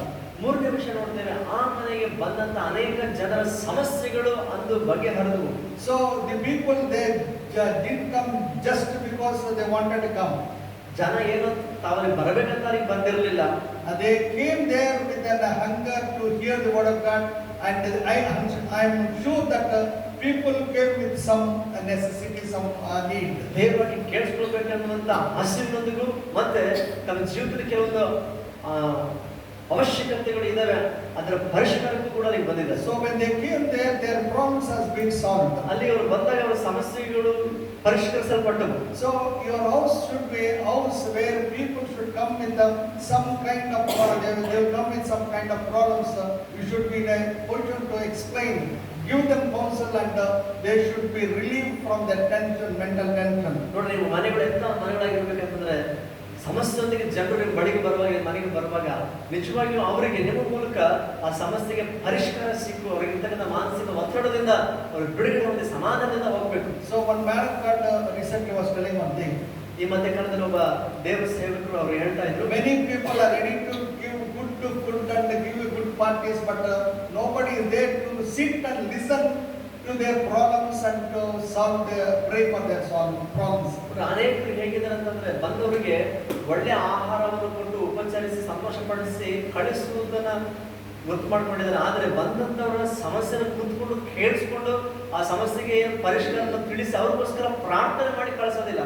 So many people actually nowadays they are having a lot of problems in their life. ಮತ್ತೆ ಈ ದಿನಗಳಲ್ಲಿ ನೋಡುವಾಗ ಅನೇಕ ಜನರು ಅವರ ಮನೆಗಳಲ್ಲಿ ಅನೇಕ ಸಮಸ್ಯೆಗಳಿಂದ ಬಳಲ್ತಾ ಇದ್ದಾರೆ. But when they come to your house, they have to realize that it is God who can solve the problem. ಅದನ್ನ ಮನೆಗಳಿಗೆ ಬರುವಾಗ ಅವರು ಅರ್ಥ ಮಾಡ್ಕೊಳ್ಬೇಕು, ನಿಮ್ಮ ಮೂಲಕ ತಮ್ಮ ಸಮಸ್ಯೆಗಳನ್ನ ಪರಿಷ್ಕರಿಸುವ ದೇವರಿದ್ದಾನೆ ಎಂಬ ಸತ್ಯ. So my dear brothers and sisters, ಅದರ ಪ್ರಿಯ ಸಹೋದರ ಸಹೋದರಿ, how is our houses today? ಇವತ್ತು ನಮ್ಮ ಮನೆಗಳು ಯಾವ ರೀತಿಯಲ್ಲಿವೆ? Our house should be a house where we have to solve the problems of the people. ಜನರ ಸಮಸ್ಯೆಗಳನ್ನ ಬಗೆಹರಿಸುವಂತ ಪರಿಷ್ಕರಿಸುವಂತ ಮನೆಗಳಾಗಿ ನಮ್ಮ ಮನೆಗಳು And ಇರಬೇಕಾಗಿದೆ. number 4, ಮತ್ತೆ ನಾಲ್ಕನೇ ವಿಷಯ ನೋಡುವಾಗ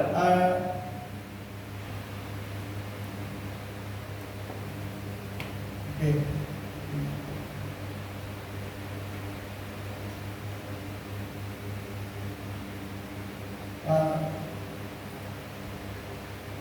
Here we see that Jesus was telling to them by seeing their faith raise up and to walk. ನೋಡ್ರಿ, ಮುಂದೆ ನಾವು ನೋಡ್ತೇವೆ ಆ ವ್ಯಕ್ತಿನ ಕರ್ಕೊಂಡು ಬಂದಂತ 4 ಜನರ ನಂಬಿಕೆ ಏನಿತ್ತು, ಅವರ ನಂಬಿಕೆಯನ್ನು ನೋಡಿ ಯೇಸು ಸ್ವಾಮಿ ಆ ವ್ಯಕ್ತಿಗೆ ಗುಣಪಡಿಸುವುದನ್ನು ನಾವು ನೋಡ್ತಾ ಇದ್ದೇವೆ. So 5th verse, Jesus saw their faith. ನೋಡಿ, 5ನೇ ವಚನ ನೋಡಿ, ಯೇಸು ಅವರ ನಂಬಿಕೆಯನ್ನು ನೋಡಿ. So here we see that they came with faith. ಇಲ್ಲಿ ನಾವು ಗಮನಿಸ್ತೇವೆ ಆ ಜನರು ನಂಬಿಕೆಯಿಂದ ಅಲ್ಲಿಗೆ ಬಂದಿದ್ರು. So their faith has been honored. ಅಂದ್ರೆ ಅವರ ನಂಬಿಕೆ ಅಲ್ಲಿ ಘನ ಪಡಿಸಲ್ಪಟ್ಟಿತ್ತು. So in your house we should have that faith. ನಮ್ಮ ಮನೆಗಳಲ್ಲಿ ಆ ಒಂದು ನಂಬಿಕೆ ನಮ್ಮಲ್ಲಿ ಇರಬೇಕು. Definitely there will be a problem in our houses. ಖಚಿತವಾಗಿ ನಮ್ಮ ಮನೆಗಳಲ್ಲಿ ಸಮಸ್ಯೆಗಳು ಇರ್ತವೆ. Definitely there will be kind of confusion in the house. ಮತ್ತೆ ಮನೆಗಳಲ್ಲಿ ಖಚಿತವಾಗಿ ಮತ್ತೆ ಒಂದು ಗಲಿಬಿಲಿ ಅಥವಾ ಒಂದು ತಿಳ್ಕೊಳ್ಳದ ಪರಿಸ್ಥಿತಿಗಳು ಇರ್ತವೆ. But by faith when you pray, God will solve your problems. ಅದ್ರ ನಂಬಿಕೆಯಿಂದ ನೀವು ಪ್ರಾರ್ಥಿಸುವಾಗ ದೇವರು ನಿಮ್ಮ ಸಮಸ್ಯೆಗಳನ್ನು ಅದನ್ನು ಬಗೆಹರಿಸ್ತಾರೆ. So these people they brought that paralytic man with faith. ನೋಡ್ರಿ, ಈ ಜನರು ಆ ಪಾರ್ಶ್ವ ರೋಗಿಯನ್ನ ನಂಬಿಕೆಯಿಂದ ಅಲ್ಲಿಗೆ ತಂದಿದ್ರು. So as a Christian family we must exercise faith in our house. ಅಂದ್ರೆ ನಮ್ಮ ಕ್ರೈಸ್ತ ಕುಟುಂಬಗಳಾಗಿ ನಮ್ಮ ಮನೆಗಳಲ್ಲಿ ನಂಬಿಕೆಯನ್ನ ನಾವು ಉಳ್ಳವರಾಗಿ ಜೀವಿಸಬೇಕಾಗಿದೆ. So we have to teach our children how to grow in faith. ಹಾಗೆ ನಮ್ಮ ಮಕ್ಕಳಿಗೆ ಅವರು ನಂಬಿಕೆಯಲ್ಲಿ ಹೇಗೆ ಬೆಳಿಬೇಕು ಅಂತ ಕಲಿಸ್ಕೊಡ್ಬೇಕಾಗಿದೆ. But I know because why I am telling when I was in childhood, ನಾನು ಚಿಕ್ಕವರಾಗಿರ್ಬೇಕಾದ್ರೆ I need something. ನನಗೆ A toy. ಒಂದು ಗೊಂಬೆ ಬೇಕಾಗಿತ್ತು. My mother used to tell that we pray for that one. ಆಗ ನನ್ನ ತಾಯಿ ಹೇಳ್ತಾ ಇದ್ರು, ಗೊಂಬೆ ಕೊಡಿಸೋದು ಕೇಳಿದಾಗ ನೀವು ಮೊದಲು ಅದಕ್ಕೋಸ್ಕರ ಪ್ರಾರ್ಥನೆ ಮಾಡಂತ ಹೇಳಿದ್ರು. So when we pray, you will receive it. ಅಂದ್ರೆ ನೀನು ಪ್ರಾರ್ಥಿಸುವಾಗ ಅದನ್ನ ನಾವು ಪಡ್ಕೊಳ್ತೀವಿ. And many times we should not discourage the children. ಅನೇಕ ಸಾರಿ ಮಕ್ಕಳು ನಾವು ನಿರಾಶೆ ಪಡಿಸಬಾರದು. So we have to tell them in a proper way that is whether it is good for us or not. ಅದು ನಮಗೆ ಒಳ್ಳೆದಾಗ್ತದೋ ಅದರಿಂದ ಕೆಟ್ಟದಾಗ್ತದೋ ಸರಿಯಾದ ರೀತಿಯಲ್ಲಿ ಅವ್ರು ಅರ್ಥ ಮಾಡ್ಕೊಳ್ಳೋ ಹಾಗೆ ಅವರಿಗೆ ನಾವು ಹೇಳ್ಕೊಡ್ಬೇಕಾಗಿದೆ. So recently as I have been to Hyderabad, one of my cousin was telling. ಈ ಮಧ್ಯ ಕಾಲದಲ್ಲಿ ನಾವು ಹೈದರಾಬಾದ್ ಹೋಗಿರ್ಬೇಕಾದ್ರೆ ನಮ್ಮ ಸಂಬಂಧಿಕರು ಹೇಳ್ತಾ ಇದ್ರು. So there are so many multi-story buildings and flats everywhere. ಅಲ್ಲೆಲ್ಲ ನೋಡಿದ್ರೆ ಬಹಳಷ್ಟು ದೊಡ್ಡ ದೊಡ್ಡ ಮಹಡಿಗಳಿದಾವೆ, ಫ್ಲಾಟ್ಗಳಿದಾವೆ. There are some gated community houses also there. Gated community ಅಂದ್ರೆ ದೊಡ್ಡ individual house like that it will be. ಸಮುದಾಯ ಮನೆಗಳ ಸಮುದಾಯ ದೊಡ್ಡ ದೊಡ್ಡ ಮನೆಗಳು ಕಾಂಪೌಂಡ್ ಇರೋದು ಅಂತ ಮನೆಗಳೆಲ್ಲ ಇದಾವೆ. All very rich people. ಅಲ್ಲಿರೋ ಎಲ್ಲ ನೋಡಿ ತುಂಬಾ ಶ್ರೀಮಂತರಾಗಿ ಕಾಣಿಸ್ತಾರೆ. She was telling, I don't want to go to such kind of places. ನಮ್ಮ ಸಂಬಂಧಿಕರು ಹೇಳಿದ್ರು ಅಂತ ಸ್ಥಳಗಳಿಗೆ ನನಗೆ ಹೋಗ್ಲಿಕ್ಕೆ ಇಷ್ಟ ಇಲ್ಲ. Because everybody will go in bench car. ಯಾಕಂದ್ರೆ ಅಲ್ಲಿ ಎಲ್ಲರೂ ಕೂಡ ಬೆಂಚ್ ಕಾರಲ್ಲಿ ಹೋಗ್ತಾರಂತೆ. By God's grace we have a Creta, but that is enough. My children will compete with bench. ನಮಗೆ ದೇವರು ಸಾಧಾರಣ ಒಂದು ವಾಹನ ಕೊಟ್ಟಿದ್ದಾನೆ, ಅದರಿಂದ ತೃಪ್ತರಾಗಿದ್ದಾರೆ. ನಮ್ಮ ಮಕ್ಕಳು ಆ ಬೆಂಚ್ ಕಾರೊಂದಿಗೆ ಬೇಕು ಅನ್ನೋಂಥ ಒಂದು See how the people are tempted nowadays. ಪೈಪೋಟಿಯಲ್ಲಿದೆ ಅಂತಂದ್ರೆ ಜನ ಯಾವ ರೀತಿಯಲ್ಲಿ ನಮ್ಮನ್ನ ಶೋಧಿಸ್ತಾರೆ ನೋಡ್ರಿ. So as a believer, as a Christian family, we have to teach our children. You pray, God can give anything. ಆದರೆ ವಿಶ್ವಾಸಿಗಳಾಗಿ ನಮ್ಮ ಮಕ್ಕಳು ಅಂತಂದ್ರೆ ಬಯಸುವಾಗ ಬೇಕಾದ ಆಟ ಹಿಡಿಬಹುದು. ಆದರೆ ನಾವು ಮಕ್ಕಳಿಗೆ ಹೇಳ್ಬೇಕಾಗಿದೆ, ನೀನು ಪ್ರಾರ್ಥನೆ ಮಾಡೋ ಮೊದಲು ದೇವರಿಗೆ ಬೇಕಾದ ಯಾವ್ದಾದ್ರು ಕೂಡ ಅದು ಕೊಡೋ ಶಕ್ತನಾಗಿದ್ದಾನೆ. Because nowadays the children are so into that they are telling you are useless parents. ಈ ದಿನಗಳಲ್ಲಿ ಮಕ್ಕಳು ಎಷ್ಟು ಅವರು ಮುಂದುವರೆದಿದ್ದಾರೆ ಅಂತಂದ್ರೆ ತಂದೆ ತಾಯಿಗಳಿಗೆ ಏನು ಮಾತ್ರ ಕೇಳಿಸೋದಿಲ್ಲ. ನೀವು ಸರಿಯಾಗಿ ಕೊಟ್ಟಿಲ್ಲ ಬೇಕಾಗಿದೆ ಅಂತ ನೀವು ಕೆಲಸಕ್ಕೆ ಬರ್ತಾ ಅಂತ ಹೇಳ್ಬಿಡ್ತಾರೆ. We don't have the capacity to buy a bike. One of my friend's son is telling in front of me. ನನ್ನ ಎದುರುಗಡೆ ನನ್ನ ಒಬ್ಬ ಸ್ನೇಹಿತರ ಮಗ ಆತ ಹೇಳ್ತಾ ಇದ್ದ, ಒಂದು ಬೈಕ್ ಕೊಡಿಸೋಷ್ಟು ಯೋಗ್ಯತೆ ನಿನಗಿಲ್ಲಪ್ಪ. So he is a Hindu fellow. I cannot tell anything. ಆತನೊಬ್ಬ ಅನ್ಯನಾಗಿದ್ದ. ಆದರೆ ನಾನು ಆ ಸಮಯದಲ್ಲಿ ಏನು ಅವರಿಗೆ We as a Christian we should not go for competition. ಆದರೆ ಕ್ರೈಸ್ತರಾಗಿ ನಾವು ಆ ರೀತಿಯ ಪೈಪೋಟಿಗೆ ಹೋಗಬಾರದು. You teach them how to grow in faith. ನಂಬಿಕೆಯಲ್ಲಿ ಹೇಗೆ ಬೆಳಿಬೇಕೋ ಮೊದಲು ಅದನ್ನು ಅವರಿಗೆ ನೀವು ಹೇಳ್ಕೊಡ್ರಿ. When they grow up, they know that my father had this. I was asking this thing to my father, but today I will buy it because God has put me into one good position, and he will definitely realize how God will bless us. ಆಗ ಮಕ್ಕಳು ಬೆಳೆದು ದೊಡ್ಡವರ ಸ್ಥಾನದಲ್ಲಿ ಅವರು ಬಂದಾಗ ಅವರಿಗೆ ಅರಿವಾಗ್ತದೆ, ಹೌದು ನಮ್ಮ ತಂದೆಗೆ ನಾವು ಕೇಳ್ತಾ ಇದ್ವಿ, ಆದ್ರೆ ಇವತ್ತು ಅದನ್ನ ಪಡ್ಕೊಳ್ಳುವಂತ ಸ್ಥಾನದಲ್ಲಿ ದೇವರನ್ನ ತಂದಿಟ್ಟಿದ್ದಾನೆ. ಇದೆಲ್ಲ ಅದರ ಕೃಪೆ, ಅದರ ಆಶೀರ್ವಾದ ಅಂತ ಅವ್ರಿಗೆ ಅರಿವಾಗುತ್ತೆ. Why I am telling this is the faith what we have to learn in the house, not outside. ಯಾಕೆ ಮಾತಾಡ್ತೇನೆ ಅಂತಂದ್ರೆ ಇಂಥ ಒಂದು ನಂಬಿಕೆಯನ್ನ ಮನೆಯಲ್ಲೇ ನಾವು ಕಲ್ತ್ಕೋಬೇಕಾದ್ರೆ ಹೊರಗಡೆ ಕಲ್ತ್ಕೊಳಕ್ ಆಗೋದಿಲ್ಲ. I don't say that you should not listen to the messages and go to the church, but as a parents, as a Christian family, we ourselves have to teach them how to grow in faith. ನೋಡ್ರಿ, ನಾನು ಈ ರೀತಿಯಲ್ಲಿ ಹೇಳ್ತಾ ಇಲ್ಲ ನೀವು ವಾಕ್ಯ ಕಲ್ತ್ಕೊಳ್ಳೋದಕ್ಕೋಸ್ಕರ ಚರ್ಚಿಗೆ ಹೋಗೋದು ಮುಖ್ಯ ಅಲ್ಲ ಅಂತ ಹೇಳ್ತಾ ಇಲ್ಲ. ಬದಲಾಗಿ ಕ್ರೈಸ್ತರಾಗಿ ನಮ್ಮ ಕುಟುಂಬಗಳಲ್ಲಿ ಮಕ್ಕಳಿಗೆ ನಾವು ಅವರಿಗೆ ಮೊದಲು ಈ ವಿಷಯಗಳನ್ನು ತಿಳಿಸ್ಕೊಡ್ಬೇಕು, ಅದರಲ್ಲಿ ಬೆಳೆಸಬೇಕಾಗಿದೆ. Automatically, definitely they will grow in that faith. ಹಾಗೆ ನಾವು ಅವ್ರು ನಡೆಸುವಾಗ ಖಚಿತವಾಗಿ ನಂಬಿಕೆಯಲ್ಲಿ ಅವರು ಮುಂದೆ ಸಾಕ್ತಾರೆ. So definitely that house will be blessed. ಖಚಿತವಾಗಿ ಆ ಒಂದು ಮನೆ ಅದು ಆಶೀರ್ವಾದದ ಮನೆ ಆಗಿರ್ತದೆ. And we see that because why I am telling that we are all called to be the children of Abraham. ನಾ ಯಾಕೆ ಮಾತಾಡ್ತೇನೆ ಅಂತಂದ್ರೆ ನಾವೆಲ್ಲರೂ ಕೂಡ ಅಬ್ರಹಾಮನ ಮಕ್ಕಳು ಎಂಬುದಾಗಿ ಕರೆಯಲ್ಪಡ್ತಾ ಇದ್ದೀವಿ. So Abraham is called to the father of faith. Abraham ಅಂತಂದ್ರೆ ಅದರ ವಿಶ್ವಾಸಕ್ಕೆ ತಂದೆ, ನಂಬಿಕೆ ತಂದೆ ಕರೆಯಲ್ಪಡ್ತಾರೆ. So we have to teach them how he was called to be the father of faith. ಮತ್ತೆ ನಂಬಿಕೆಗೆ ತಂದೆಯಾಗಿ ಮೂಲ ಪುರುಷನಾಗಿ ಅದನ್ನ ಹೇಗಾದ್ರೂ ಅದನ್ನ ಮಕ್ಕಳಿಗೆ ನಾವು ಕಲಿಸ್ಕೊಡ್ಬೇಕು. So when you teach your children, when you have that faith, God will definitely bless. ನೀವು ಅದನ್ನ ಮಕ್ಕಳಿಗೆ ಬೋಧಿಸುವಾಗ ಆ ನಂಬಿಕೆಯುಳ್ಳವರಾಗಿರುವಾಗ ಖಚಿತವಾಗಿ ದೇವರು ಅವರನ್ನು ಆಶೀರ್ವದಿಸ್ತಾರೆ. So when you wanted to sacrifice certain things in your life, God will bless you. ಮತ್ತೆ ನೀವು ದೇವರಿಗೋಸ್ಕರ ಯಾವುದನ್ನ ಬಿಟ್ಕೊಡ್ಲಿಕ್ಕೆ ಸಿದ್ಧರಾಗ್ತೀರೋ, ತ್ಯಾಗ ಮಾಡ್ತೀರೋ, ಖಚಿತವಾಗಿ ದೇವರು ನಿಮ್ಮನ್ನ ಅದನ್ನ ಆಶೀರ್ವದಿಸದೆ ಬಿಡೋದಿಲ್ಲ. Many times because of nowadays I'm saying the competition nature. ಮತ್ತೆ ಈ ದಿನಗಳಲ್ಲಿ ನೋಡ್ಬೇಕಾದ್ರೆ ಅನೇಕ ಸಾರಿ ಜನರಲ್ಲಿ ಆ ಒಂದು ಪೈಪೋಟಿಯ ಮನೋಭಾವನೆ ಕಂಡು ಬರ್ತಾ ಇದೆ. I know one family because of the competition they are in debts today. ಒಂದು ಕುಟುಂಬದಲ್ಲಿ ಗೊತ್ತಿದೆ ಅವರಿರ್ತಕ್ಕಂಥ ಈ ಪೈಪೋಟಿಯ ಮನೋಭಾವನೆಯಿಂದ ಇವತ್ತು ಸಾಲಗಳಲ್ಲಿ ಬಳಲ್ತಾ ಇದ್ದಾರೆ. Because somebody was told them that when you don't wear a good dress, you will be downlooked. ಯಾಕಂದ್ರೆ ಅವ್ರಿಗೆ ಯಾರು ಹೀಗೆ ಹೇಳಿದ್ರಂತೆ, ನಿಮ್ಮ ಒಳ್ಳೆ ಬಟ್ಟೆಗಳು ಧರಿಸದೆ ಹೋದ್ರೆ ಜನ ನಿಮ್ಮನ್ನ ಕೀಳಾಗಿ ನೋಡ್ತಾರೆ ಎಂಬುದಾಗಿ. That's why she started taking the sarees everywhere where we can pay on installment. ಅದರಿಂದ ಆ ಮನೆ ಆ ಸ್ತ್ರೀ ಏನ್ ಮಾಡಿದ್ರು ಅಂತಂದ್ರೆ, ಎಲ್ಲೇ ಇನ್ಸ್ಟಾಲ್ಮೆಂಟ್ ಅಲ್ಲಿ ಸಿಗ್ತದೋ ಒಳ್ಳೊಳ್ಳೆ ಸೀರೆಗಳನ್ನು ಕೊಂಡ್ಕೊಳ್ಳಿಕ್ಕೆ ಪ್ರಾರಂಭಿಸಿದ್ರು. So this credit is man of God says the credit is like a sin. ಒಬ್ಬ ದೇವ್ರ ಸೇವಕರು ಹೇಳ್ತಾರೆ, ಆ ಒಂದು ಸಾಲಕ್ಕೆ ನಾವು ಏನಾದ್ರೆ ತೆಗೆದುಕೊಳ್ತೀವಲ್ಲ ಅದು ಒಂದು ಪಾಪವಾಗಿದೆ. When you do a sin, Satan will come, hey ನೀನು ಮಾಡಿಲ್ಲ ನನ್ನ ನಾ ಬಾ ಅಂತ ಹೇಳ್ತಾನೆ. ಅವನ ಸೈತಾನ್ ಬಂದು ಅವನ ಮೇಲೆ ದಬ್ಬಾಳಿಕೆ ಮಾಡ್ತಾನೆ. So in the similar way, the credit also will do the same thing. ನೋಡ್ರಿ, ಅದೇ ರೀತಿಯಲ್ಲಿ ಪಾಪ ಮಾಡೋದು ಸೈತಾನ ಹೆಂಗೆ ಹಿಡಿತಾನೋ, ನಾವು ಸಾಲ ಮಾಡಿದ್ರೆ ಆ ಸಾಲವನ್ನು ಹಿಡಿತದೆ. So when you pray and show the faith, God will definitely give one day. ನೀವು ಪ್ರಾರ್ಥನೆ ಮಾಡಿ ನಂಬಿಕೆಯಿಂದ ಜೀವಿಸಿದ್ರೆ ಖಚಿತವಾದ ಒಂದು ದಿನ ದೇವರು ನಿಮಗೆ ಬೇಕಾದ್ರೆ ಒದಗಿಸ್ತಾನೆ. And number 4, ಮತ್ತೆ ನಾಲ್ಕನೇ ವಿಷಯ, Jesus said, by seeing that man, your sins has been forgiven. ನಂಬಿಕೆಯನ್ನು ನೋಡಿ ಯೇಸು ಸ್ವಾಮಿ ಹೇಳ್ತಾನೆ, ನಿನ್ನ ಪಾಪಗಳು ಕ್ಷಮಿಸಲ್ಪಟ್ಟಿವೆ. So in the house, our sins has to be forgiven. ನೋಡಿ, ನಮ್ಮ ಮನೆ ಎಂತ ಮನೆ ಆಗಿರ್ಬೇಕಂದ್ರೆ ನಮ್ಮ ಪಾಪಗಳು ಕ್ಷಮಿಸಲ್ಪಟ್ಟಂತ ಮನೆಯಾಗಿದೆ. So why I am telling these things? ನಾನು ಯಾಕೆ ವಿಷಯ ಹೇಳ್ತೇನೆ? Many times husband, wife, children, they will do some things wrong. ಕೆಲವು ಸಾರಿ ಮನೆಯಲ್ಲಿ ತಂದೆ ತಾಯಿ ಮಕ್ಕಳು ಏನೋ ಒಂದು ತಪ್ಪನ್ನು ಮಾಡ್ತಾರೆ. But when they realize it is better to confess and to forgive each other. ಮತ್ತೆ ಯಾವಾಗ ತಪ್ಪಿನ ಅರಿವು ಆಗ್ತದೆ, ಖಚಿತವಾಗಿ ಈ ತರ ಮಾಡೋದು ಒಳ್ಳೇದು. ಏನಂತಂದ್ರೆ ಒಬ್ರಿಗೊಬ್ರು ತಮ್ಮ ತಪ್ಪನ್ನು ಹೇಳ್ಕೋಬೇಕು ಮತ್ತೆ ಕ್ಷಮಿಸ್ಕೋಬೇಕು. In Ballari there is one family, till now they are living in the same house, there is no forgiveness in that family. ಬಳ್ಳಾರಿಯಲ್ಲಿ ಒಂದು ಕುಟುಂಬ ನಮಗೆ ಗೊತ್ತಿದೆ. ಏನಂದ್ರೆ ಇವಾಗ್ಲೂ ಕೂಡ ಅವರು ಹೇಗಿದ್ದಾರೆ ಅಂತಂದ್ರೆ ಒಂದೇ ಮನೆಯಲ್ಲಿ ವಾಸ ಮಾಡ್ತಿದ್ರಾಗ್ಲಿ ಒಬ್ಬರನ್ನೊಬ್ರು ಮಾತಾಡ್ಸಲ್ಲ. So that the sin has to be forgiven.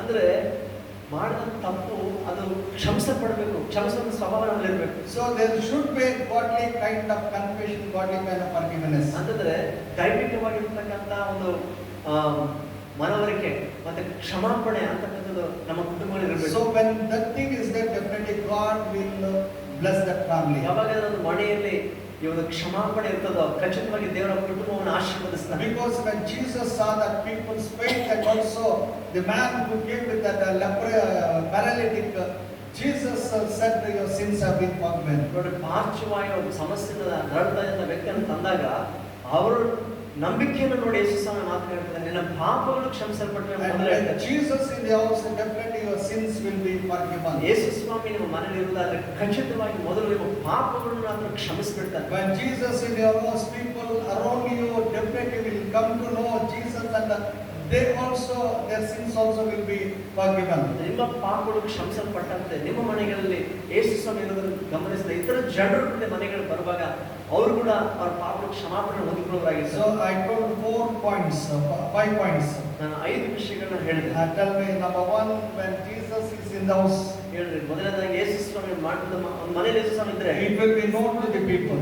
ಅದು ಜನರಿಗೆ ಗೊತ್ತಾಗ್ತದೆ. It will be an attraction to the people. ಅದು ಜನರಿಗೆ ಆಕರ್ಷಣೀಯವಾದ ಕೇಂದ್ರವಾಗಿರ್ತದೆ. And number 2, the house should be filled with the word of God. ಎರಡನೇದಾಗಿ ಆ ಮನೆ, ಯೇಸು ಇರುವ ಮನೆ ದೇವರ ವಾಕ್ಯದಿಂದ ತುಂಬಲ್ಪಟ್ಟಂತ ಮನೆ. Number 3, the house, in that house, problems of the people will be solved. ಮೂರನೇದಾಗಿ ಆ ಮನೆ ಜನರ ಸಮಸ್ಯೆಗಳನ್ನು ಪರಿಷ್ಕರಿಸುವಂತ ಮನೆಯಾಗಿರ್ತದೆ. Number 4, we should have the faith in Jesus. ನಾಲ್ಕನೇದಾಗಿ ಆ ಮನೆಯಲ್ಲಿ ನಂಬಿಕೆ, ಯೇಸುವಲ್ಲಿ ಇರುವಂತ ನಂಬಿಕೆ ಕಂಡು ಬರ್ತದೆ. So we see that in that family there is a faith. ಮತ್ತೆ ಆ ಕುಟುಂಬದಲ್ಲಿ ನೋಡ್ತೇವೆ ಅಲ್ಲಿ ನಂಬಿಕೆ ಆ ಜನರಿಗೆ ಕಂಡು ಬಂದದನ್ನು. And number 5, sins will be forgiven. ಐದನೇದಾಗಿ ಯೇಸು ಇರುವ ಮನೆಯಲ್ಲಿ ಕ್ಷಮಾಪಣೆ ಇರ್ತದೆ. And number 6, we see the miracles. ಮತ್ತೆ ಆರನೇದಾಗಿ ನೋಡ್ತೇವೆ ಆ ಮನೆಯಲ್ಲಿ ಅದ್ಭುತಗಳು ನಡೀತದೆ. So a man who came with that paralytic condition, ಪಾರ್ಶ್ವವಾಯು ಸ್ಥಿತಿಯಲ್ಲಿ ರೋಗದ ಸ್ಥಿತಿಯಲ್ಲಿ ಬಂದ ಮನುಷ್ಯ, and immediately he rose and took up the bed and went forth before them. 12ನೇ ವಚನ, ಅವನು ಎದ್ದು ಕೂಡಲೇ ತನ್ನ ಹಾಸಿಗೆಯನ್ನು ತೆಗೆದುಕೊಂಡು ಎಲ್ಲರ ಮುಂದೆ ಹೊರಟು ಹೋದ. So what a miracle it is. ಎಂತ ಒಂದು ಅದ್ಭುತ ಇದು. So it is an impossible thing. God made that man to walk. ಅಸಾಧ್ಯವಾದಂತಹ ಆ ಕಾರ್ಯವನ್ನ ಯೇಸು ಸ್ವಾಮಿ ಆ ಮನುಷ್ಯನ ಎದ್ದು ನಡೆದಾಡುವಂತೆ ಮಾಡಿದ. So when Jesus in your house, ಯೇಸು ಸ್ವಾಮಿ ನಿಮ್ಮ ಮನೆಗಳಲ್ಲಿ ಇರುವುದಾದ್ರೆ definitely whatever the problems in your house, ನಿಮ್ಮ ಕುಟುಂಬದಲ್ಲಿ ಯಾವುದೇ ಸಮಸ್ಯೆ ಇದ್ರು, whatever the condition you may be undergoing, ಎಂತದ ಪರಿಸ್ಥಿತಿ ನೀವು ಹಾದು ಹೋಗ್ತಾ ಇದ್ರು, God will do a miracle. ದೇವರು ಅದ್ಭುತವನ್ನು ನಿಮಗಾಗಿ ಮಾಡ್ತಾರೆ. So definitely God will help you to come out of your problem. ಖಚಿತವಾಗಿ ನಿಮ್ಮ ಸಮಸ್ಯೆಯಿಂದ ನೀವು ಹೊರಬರುವಂತೆ ದೇವರು ಸಹಾಯ ಮಾಡ್ತಾರೆ. Because Jesus in that house. ಯಾಕಂದ್ರೆ ಯೇಸು ಸ್ವಾಮಿ ಆ ಮನೆಯಲ್ಲಿ ಇದ್ದಿದ್ರಿಂದ. If without Jesus you cannot expect a miracle in our life. ಒಂದು ವೇಳೆ ಯೇಸು ಇಲ್ಲದೆ ಹೋದ್ರೆ ಎಷ್ಟು ಮಾತ್ರ ನೀವು ಅದ್ಭುತಗಳಲ್ಲಿ ನೋಡಲು ನಿರೀಕ್ಷಿಸಲು ಸಾಧ್ಯ So ಇಲ್ಲ. I will tell one small story and I will end up. I tell one more thing and I will end up. ಒಂದು ವಿಷಯವನ್ನು ನಾನು ಕತೆ ಹೇಳ್ಬಿಟ್ಟು ನಾನು ಮುಂದೆ ಹೋಗ್ತೇನೆ. So once what happened, Jesus came to one house, it seems. ಒಂದ್ಸರಿ ಏನಂತಾರೆ, ಯೇಸು ಒಂದು ಮನೆಗೆ ಬಂದಂತೆ. So this man of that house gave a bedroom to Jesus Christ. ಮತ್ತೆ ಆ ಮನೆಗೆ ಬಂದಾಗ ಆ ಮನೆಯ ವ್ಯಕ್ತಿ ಯೇಸು ಸ್ವಾಮಿಗೊಂದು ಮಲಗುವ ಕೋಣೆಯನ್ನು ಕೊಟ್ಟ. So he told that Jesus will be in that house, in this room. ಹೇಳ್ದ, ಏಸಪ್ಪ ಈ ಕೋಣೆಯಲ್ಲೇ ನೀರು, Don't come out, press the bell, we'll come and we'll serve you. ನೀನು ಎಲ್ಲಿ ಮನೆಯಿಂದ ಬೇರೆ ಎಲ್ಲಿಗೆ ಬರಬೇಡ, ಇಲ್ಲೇ ಇದ್ದು ಏನಾದ್ರು ಬೇಕಾದ್ರೆ ಬಟನ್ ಪ್ರೆಸ್ ಮಾಡಿ ನಾವು ಬಂದು ಏನ್ ಬೇಕು ನಾವು ಒದಗಿಸ್ತೀವಿ. So Jesus was in that room. Yesu ಕೋಣೆಯಲ್ಲಿದ್ದ. And the night somebody came to the door and knocking at the door of that house. ಆ ದಿನ ರಾತ್ರಿ ಯಾರೋ ಬಂದು ಮನೆ ಬಾಗಿಲನ್ನು ತಟ್ಟುವ ಶಬ್ದ ಕೇಳಿತು. And the master of the house went and he wanted to open the house. ಆ ಮನೆಯ ವ್ಯಕ್ತಿ ಹೋಗ್ಬಿಟ್ಟು ಆ ಬಾಗಿಲು ತೆರಲಿಕ್ಕೆ ನೋಡ್ತಾ ಇದ್ದಾರೆ. And immediately Satan was there. ಅದನ್ನ ಕಂಡು ಬಂದ ಏನಂದ್ರೆ ಎದುರು ಹೊರಗಡೆ ಸೈತಾನ್ ಬಂದಿದ್ದಾನೆ. Satan wanted to enter the house. ಸೈತಾನ ಮನೆಯೊಳಗೆ ನುಗ್ಗಬೇಕಂತ ನೋಡ್ತಾ ಇದ್ದಾನೆ. Someone he pushed that Satan and closed the door. ಹೇಗೋ ಕಷ್ಟಪಟ್ಟ ಸೈತಾನ ಹೊರಗೆ ಮತ್ತೆ ಬಾಗಿಲು ಹಾಕ್ಬಿಟ್ಟ. And the next day same thing happened. ಮರುದಿನ ಮತ್ತೆ ಅದೇ ಸಮಸ್ಯೆ.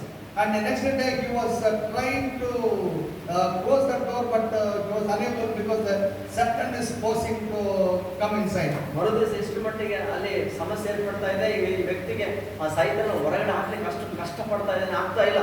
Someone he closed and he was morning came. ಹೇಗೂ ಮಾಡಿ ಸೈತಾನ ಕೊನೆ ಹೊರಗೆ ಹಾಕಿ ಬಾಗಿಲು ಹಾಕ್ಬಿಟ್ಟ. ಮತ್ತೆ ಹಾಗೆ ಬೆಳಕರಿತು. And they were sat for breakfast. ಈಗ ಬೆಳಗಿನ ಉಪಹಾರಕ್ಕೋಸ್ಕರ ಅಲ್ಲಿ ಯೇಸು ಸ್ವಾಮಿ ಅಂತ ಇಬ್ಬರು ಕೂತ್ಕೊಂಡ್ರು. So Jesus was sitting by his side. ಯೇಸು ಅಲ್ಲಿ ಪಕ್ಕದಲ್ಲಿ ಕೂತ್ಕೊಂಡಿದ್ದಾರೆ. And this man was very sad. ಈಗ ಈ ವ್ಯಕ್ತಿ ತುಂಬಾ ಬೇಜಾರಾಗಿದ್ದಾನೆ. Jesus knew why he is sad. ಯಾಕೆ ಅಂತ ಅಷ್ಟು ಬೇಜಾರಿಲ್ಲದೆ ಯೇಸು ಸ್ವಾಮಿ And ಕೂತಿದ್ದಾರೆ. he asked this man, what happened? Why you are so sad? ಯೇಸು ಸ್ವಾಮಿ ಕೇಳಿದ ಆ ಮನುಷ್ಯನಿಗೆ, ಏನಪ್ಪ ಯಾಕೆ ಅಷ್ಟು ಬೇಜಾರದಿಯಾ, ಏನಾಯ್ತು ನಿನಗೆ? What Jesus, you are there. ಅವ ಹೇಳ್ತಾನೆ, ಏನಪ್ಪ ಯೇಸು ಸ್ವಾಮಿ Night Satan wanted to come inside. ನೀನು ಮನೆಯಲ್ಲೇ ಇದೆಯಾ?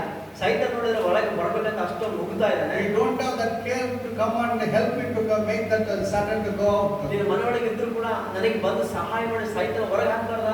And immediately Jesus told, ತಕ್ಷಣ ಯೇಸು ಸ್ವಾಮಿ ಹೇಳ್ದ, you made me to sit inside that house.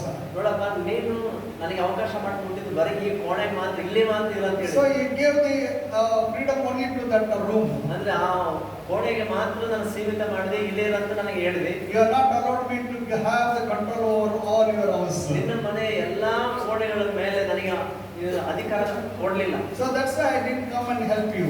ಅದಕ್ಕಾಗಿ ನಾನು ಬಂದು ನಿನಗೆ ಸಹಾಯ ಮಾಡ್ಲಿಕ್ಕೆ ಆಗ್ಲಿಲ್ಲ. So my dear brothers and sisters, ನನ್ನ ಪ್ರಿಯ ಸಹೋದರ ಸಹೋದರಿ, when you allow Jesus in your life, ಯೇಸು ಸ್ವಾಮಿಯನ್ನ ನಿಮ್ಮ ಜೀವಿತದ ಪೂರ್ತಿ ಆತನಿಗೆ ಒಡೆತನ ಕೊಡುವುದಾದ್ರೆ definitely miracles will take place in your life. ಖಂಡಿತವಾಗಿ ನಿಮ್ಮ ಜೀವಿತದಲ್ಲಿ ಅದ್ಭುತ ಕಾರ್ಯ ನಡೀತವೆ. Whatever the problems you face, God will do a miracle in your life. ನಿಮ್ಮ ಜೀವಿತದಲ್ಲಿ ಯಾವ ಸನ್ನಿವೇಶದಲ್ಲಿ ಏನೇ ಪರಿಸ್ಥಿತಿ ಎದುರಿಸಿದ್ರು ಕೂಡ ಆತನು ನಿಮಗೆ ಸಹಾಯ ಮಾಡ್ತಾನೆ. When Jesus to be in your house, ಯೇಸು ಸ್ವಾಮಿ ನಿಮ್ಮ ಕುಟುಂಬದಲ್ಲಿ ಇರಬೇಕು. you have to allow Him to do His work. ಆತನು ಮನೆಯಲ್ಲಿ ತನ್ನ ಕಾರ್ಯವನ್ನು ಮಾಡುವಾಗ ನೀವು, That's why when Jesus was in that house, we see that paralytic man was healed. ನಾವು ನೋಡ್ತೇವೆ ಯೇಸು ಸ್ವಾಮಿ ಮನೆಯಲ್ಲಿ ಇದ್ದ ಕಾರಣ ಅಲ್ಲಿ ಬಂದಂತ ಆ ಒಂದು ಪಾರ್ಶ್ವವಾಯು ರೋಗಿಯ ಸಮಸ್ಯೆ ಬಗೆಹರಿತು. And 12 months in so much that they were all amazed and glorified God. ಅಲ್ಲಿ ಮುಂದೆ ನೋಡ್ತೇವೆ ಅವರೆಲ್ಲರೂ ಅದಕ್ಕೆ ಎಲ್ಲರೂ ಬೆರಗಾಗಿ ಇದುವರೆಗೆ ನಾವು ಎಂದಿಗೂ ನೋಡಿದ್ದೇ ಇಲ್ಲ ಎಂದು ಹೇಳುತ್ತಾ ದೇವರನ್ನು ಕೊಂಡಾಡಿದರು. When Jesus is in your house, ಯೇಸು ಸ್ವಾಮಿ ಯಾವಾಗ ಮನೆಯಲ್ಲಿ ಇರ್ತಾನೋ, and when Jesus is doing wonderful works in your life, ನಿಮ್ಮ ಜೀವನದಲ್ಲಿ ಅದ್ಭುತ ಕಾರ್ಯಗಳನ್ನು ಆತನು ಮಾಡುವಾಗ God will be glorified. ದೇವರು ಮಹಿಮೆ ಹೊಂದುತ್ತಾನೆ. People will know, recognize you, ಜನರು ಕೂಡ ನಿಮ್ಮನ್ನು ಗುರುತಿಸ್ತಾರೆ. because God is doing wonderful things in your life. ಯಾಕಂದ್ರೆ ನಿಮ್ಮ ಜೀವನದಲ್ಲಿ ದೇವರು ಅದ್ಭುತ ಕಾರ್ಯವನ್ನು ಮಾಡ್ತಾ And ಇದ್ದಾರೆ. you will also glorify Jesus. ಅದಷ್ಟು ಮಾತ್ರವಲ್ಲ, ನೀವು ಅವರು ಎಲ್ಲರೂ ಒಟ್ಟಾಗಿ ಸೇರಿ ದೇವರನ್ನು ಕೊಂಡಾಡ್ತೀರಿ. So that house is a place where Jesus is glorified. ನೋಡ್ರಿ, ಆ ಮನೆ ಎಂತ ಮನೆಯಾಗಿತ್ತಂತಂದ್ರೆ ಯೇಸು ಸ್ವಾಮಿ ಅದರ ಮಹಿಮೆ ಹೊಂದಿದಂತ ಮನೆಯಾಗಿ. So number 7 points I told. ನೋಡ್ರಿ, ಈ ರೀತಿ ನಾವು 7 ಅಂಶಗಳನ್ನು ಒಟ್ಟಿಗೆ ಹಂಚಿಕೊಂಡು, So when you invite Jesus in your house, ಯಾವಾಗಂದ್ರೆ ಯೇಸು ಸ್ವಾಮಿಯನ್ನ ನಿಮ್ಮ ಮನೆಯಲ್ಲಿ ನೀವು ಆಹ್ವಾನಿಸ್ತೀರೋ, it will become a top of the town. ಅದು ಆ ಮನೆಯ ಮುಖ್ಯ ಮನೆ ಮಾತಾಗಿ ಉಳಿತದೆ ಆ ಮನೆ. And it will be an attraction.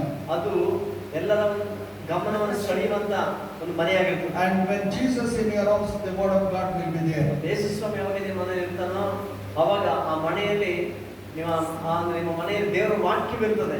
And when Jesus in the house, the problems in the house and the problems of other people will be solved. ಯೇಸು ಸ್ವಾಮಿ ಆ ಮನೆಯಲ್ಲಿ ಇರುವಾಗ ಆ ಮನೆಯವರ ಸಮಸ್ಯೆಯು ಮತ್ತೆ ಆ ಮನೆಗೆ ಬರುವ ಇತರ ಜನರ ಸಮಸ್ಯೆಯು ಕೂಡ ಪರಿಷ್ಕಾರವಾಗ್ತದೆ. Number 4, when Jesus is in the house, you will have faith. ನಾಲ್ಕನೇದಾಗಿ ಯೇಸು ಸ್ವಾಮಿ ಇರುವ ಮನೆಯಲ್ಲಿ ಅಲ್ಲಿ ನಂಬಿಕೆ ವಾಸ ಮಾಡುತ್ತೆ. and you will grow in faith. ಮತ್ತು ನಂಬಿಕೆಯಲ್ಲಿ ಬೆಳೆಯುವಂತವರಾಗಿರ್ತೀವಿ. Number 5, your sins will be forgiven. ಐದನೇದಾಗಿ ನಿಮ್ಮ ಪಾಪಗಳು ಕ್ಷಮಿಸಲ್ಪಡ್ತದೆ. Number 6, miracles will take place. ಮತ್ತೆ ಆರನೇದಾಗಿ ಅದ್ಭುತ ಕಾರ್ಯಗಳಲ್ಲಿ ನಡೀತವೆ. And number 7, God will be glorified. ಏಳನೇದಾಗಿ ದೇವರ ನಾಮ ನಿಮ್ಮ ನಿಮಿತ್ತ ಮಹಿಮೆ ಹೊಂದುತ್ತದೆ. So my dear brothers and sisters, ನನ್ನ ಪ್ರಿಯ ಸಹೋದರ ಸಹೋದರಿ, I hope you understood the message. ಈ ಸಂದೇಶವನ್ನು ನೀವೆಲ್ಲರೂ ಅರ್ಥ ಮಾಡ್ಕೊಂಡಿರೋದು ನನ್ನ So ನಿರೀಕ್ಷೆ. before leaving this place, let us check up our ಮತ್ತೆ ಈ lives. ಸ್ಥಳ ಬಿಡುವ ಮೊದಲು ನಾವು ಒಂದು ಸಾರಿ ನಮ್ಮ ಜೀವಿತವನ್ನ ಪರೀಕ್ಷೆ ಮಾಡಿಕೊಳ್ಳೋಣ. Whether Jesus in our life first of all. ಮೊದಲನೇದಾಗಿ ಯೇಸು ಸ್ವಾಮಿ ನಮ್ಮ ಜೀವನದಲ್ಲಿ ಇದಾನ. And number 2, whether he is in our house or not. ಮತ್ತೆ ಎರಡನೇದಾಗಿ ನಮ್ಮ ಮನೆಯಲ್ಲಿ ಯೇಸು ಸ್ವಾಮಿ ಇದಾನ ಅಂತ ಇಲ್ವಾ? When Jesus is in our house, definitely there will be happiness in our Yesu lives. ಸ್ವಾಮಿ ನಮ್ಮಲ್ಲಿರುವುದಾದ್ರೆ ಖಚಿತವಾಗಿ ಅಲ್ಲಿ ಒಂದು ಆನಂದ ಇರ್ತದೆ, ಸಂತೋಷ. In Sunday school, we used to sing that song. ಸಣ್ಣ ಸುಳ್ಳ ಹಾಡು ಆಡ್ತಾ ಇಲ್ವಲ್ಲ? Jesus in the house, a happy, happy home. ಯೇಸು ಇರುವ ಮನೆಯಲ್ಲಿ ಸಂತೋಷ ಸಂತೋಷ. Okay, so we'll sing that song. ಎಷ್ಟು ಸಂತೋಷ, ಯೇಸು ಇರುವ ಮನೆಯಲ್ಲಿ ಎಷ್ಟು ಸಂತೋಷ. ನಾವು ಹಾಡು ಹಾಡೋಣ. Okay, you like? No problem. Another 5 minutes. ಇನ್ನೊಂದು 5 ನಿಮಿಷ ಪರವಾಗಿಲ್ಲ. Because correct at 9 o'clock, that's why I'm saying. Okay, because today already time over. Okay, okay. Yes, ఉన్న ఇంటిలో ఎంత సంతోషం, ఎంత సంతోషం, ఎంత సంతోషం. Yes, ఉన్న ఇంటిలో ఎంత సంతోషం, ఎంత సంతోషం, ఎంత సంతోషం. ಯೇಸು ಇರುವ ಮನೆಯಲ್ಲಿ ಎಷ್ಟು ಸಂತೋಷ, ಎಷ್ಟು ಸಂತೋಷ, ಎಷ್ಟು ಸಂತೋಷ. ಯೇಸು ಇರುವ ಮನೆಯಲ್ಲಿ ಎಷ್ಟು ಸಂತೋಷ, ಎಷ್ಟು ಸಂತೋಷ, ಎಷ್ಟು ಸಂತೋಷ. Jesus in the family, happy, happy home, happy, happy home, happy, happy home. Jesus in the family, happy, happy home, happy, happy home, happy, happy home. Jesus in the family, happy, happy home, happy, happy home, happy, happy home. Hallelujah. Hallelujah. Internet చేసుకున్నారు పాట, very good. We'll sing it in our house so that we'll be blessed in our house. ಇಷ್ಟ ಹಾಡಿದವರಿಗೆ ಚೆನ್ನಾಗಿ ಸುಲಭ ಅರ್ಥ ಆಯ್ತು ಬಂತು ಅಂತ ಅನಿಸ್ತೇನೆ. ಮನೆಗಳಲ್ಲಿ ಕೂಡ ಈ ಹಾಡನ್ನ ಯಾವಾಗಲೂ ಹಾಡ್ತಾ ಇದ್ದಾರೆ. Okay, let's close our eyes and look unto the ಈ Lord. ಸಮಯ ಕಣ್ಣುಗಳ ಮುಚ್ಚಿನ ಕರ್ತಗಳಿಗೆ ನೋಡೋಣ. Gracious Heavenly loving Father, ಪರಲೋಕದ ಕಣ್ಣು ಬರಲಿ, ಪರಲೋಕದ ತಂದೆ we ಇದ್ದಾರೆ. thank you, praise you for speaking to us Swami tonight. ರಾತ್ರಿ ನಮಗೆ ಮಾತನಾಡಿದ್ದಕ್ಕಾಗಿ ಸ್ತೋತ್ರ. Yes, Master, 7 points we have to remember in our life. ಅದಕ್ಕೆ ನಮ್ಮ ಜೀವಿತದ 7 ಅಂಶ ನೆನಪಿಟ್ಕೊಳ್ಳೋದು ಸಾಕು. Because when you are in the house, ಯಾಕೆ ನಮ್ಮ ಮನೆಯಲ್ಲಿ ಇರುವಾಗ you Swami will do all these 7 things in our life. ನಮ್ಮ ಜೀವಿತದ ಎಲ್ಲ 7 ಕಾರ್ಯಗಳನ್ನು ಮಾಡ್ತೀಯಪ್ಪ. Help us to invite you in our house, God. ದೇವರೇ ನಿನ್ನ ನನ್ನ ಮನೆಯಲ್ಲಿ ಆಹ್ವಾನಿಸುವಂತ Help ಸಾಕು. us to allow you to do your work in our house, ನಮ್ಮ God. ಮನೆಗಳಲ್ಲಿ ನಿನ್ನ ಕಾರ್ಯವನ್ನು ನೀನು ಮಾಡುವ ಹಾಗೆ ನಾವು ಅನುಮತಿಸುವಂತ ಸಾಕು. Lord, bless your people tonight, God. ರಾತ್ರಿ ನನ್ನ ಜನರನ್ನು ಆಶೀರ್ವದಿಸಿ. Let your people not only hearers but also doers of word, ಕೇಳಲು God. ಮಾತ್ರವಾಗಿರದೆ ವಾಕ್ಯದ ಪ್ರಕಾರ ನಡೆಯುವರಾಗಿ ನಮ್ಮನ್ನು ಮಾಡು. One more time, thank you for speaking to us, ಮತ್ತೊಂದು ಸಾರಿ ಕರ್ತನ ಬಗ್ಗೆ ಮಾತನಾಡಿದ್ದಕ್ಕಾಗಿ ನಿನಗೆ giving ಸ್ತೋತ್ರ. all the glory. ಎಲ್ಲ ಮಾಹಿತಿ ಒಬ್ಬಾತನಿಗೆ In ಸಲ್ಲಿಸ್ತಾನೆ. Jesus' name I pray. ಯೇಸುವಿನ ಹೆಸರಲ್ಲಿ ಪ್ರಾರ್ಥಿಸಿದ್ದೇನೆ ತಂದೆ. Amen. Amen. Okay, coming to the part of announcements. ಪ್ರಕಟಣೆ ಹೇಗಿದೆ? Next Sunday, as usual, we are meeting at 6:30 p.m. ಮುಂದಿನ ಭಾನುವಾರ 10 ಸಂಜೆ 6 ಗಂಟೆಗೆ ಸೇರಬರ್ತದೆ. And also, please pray for the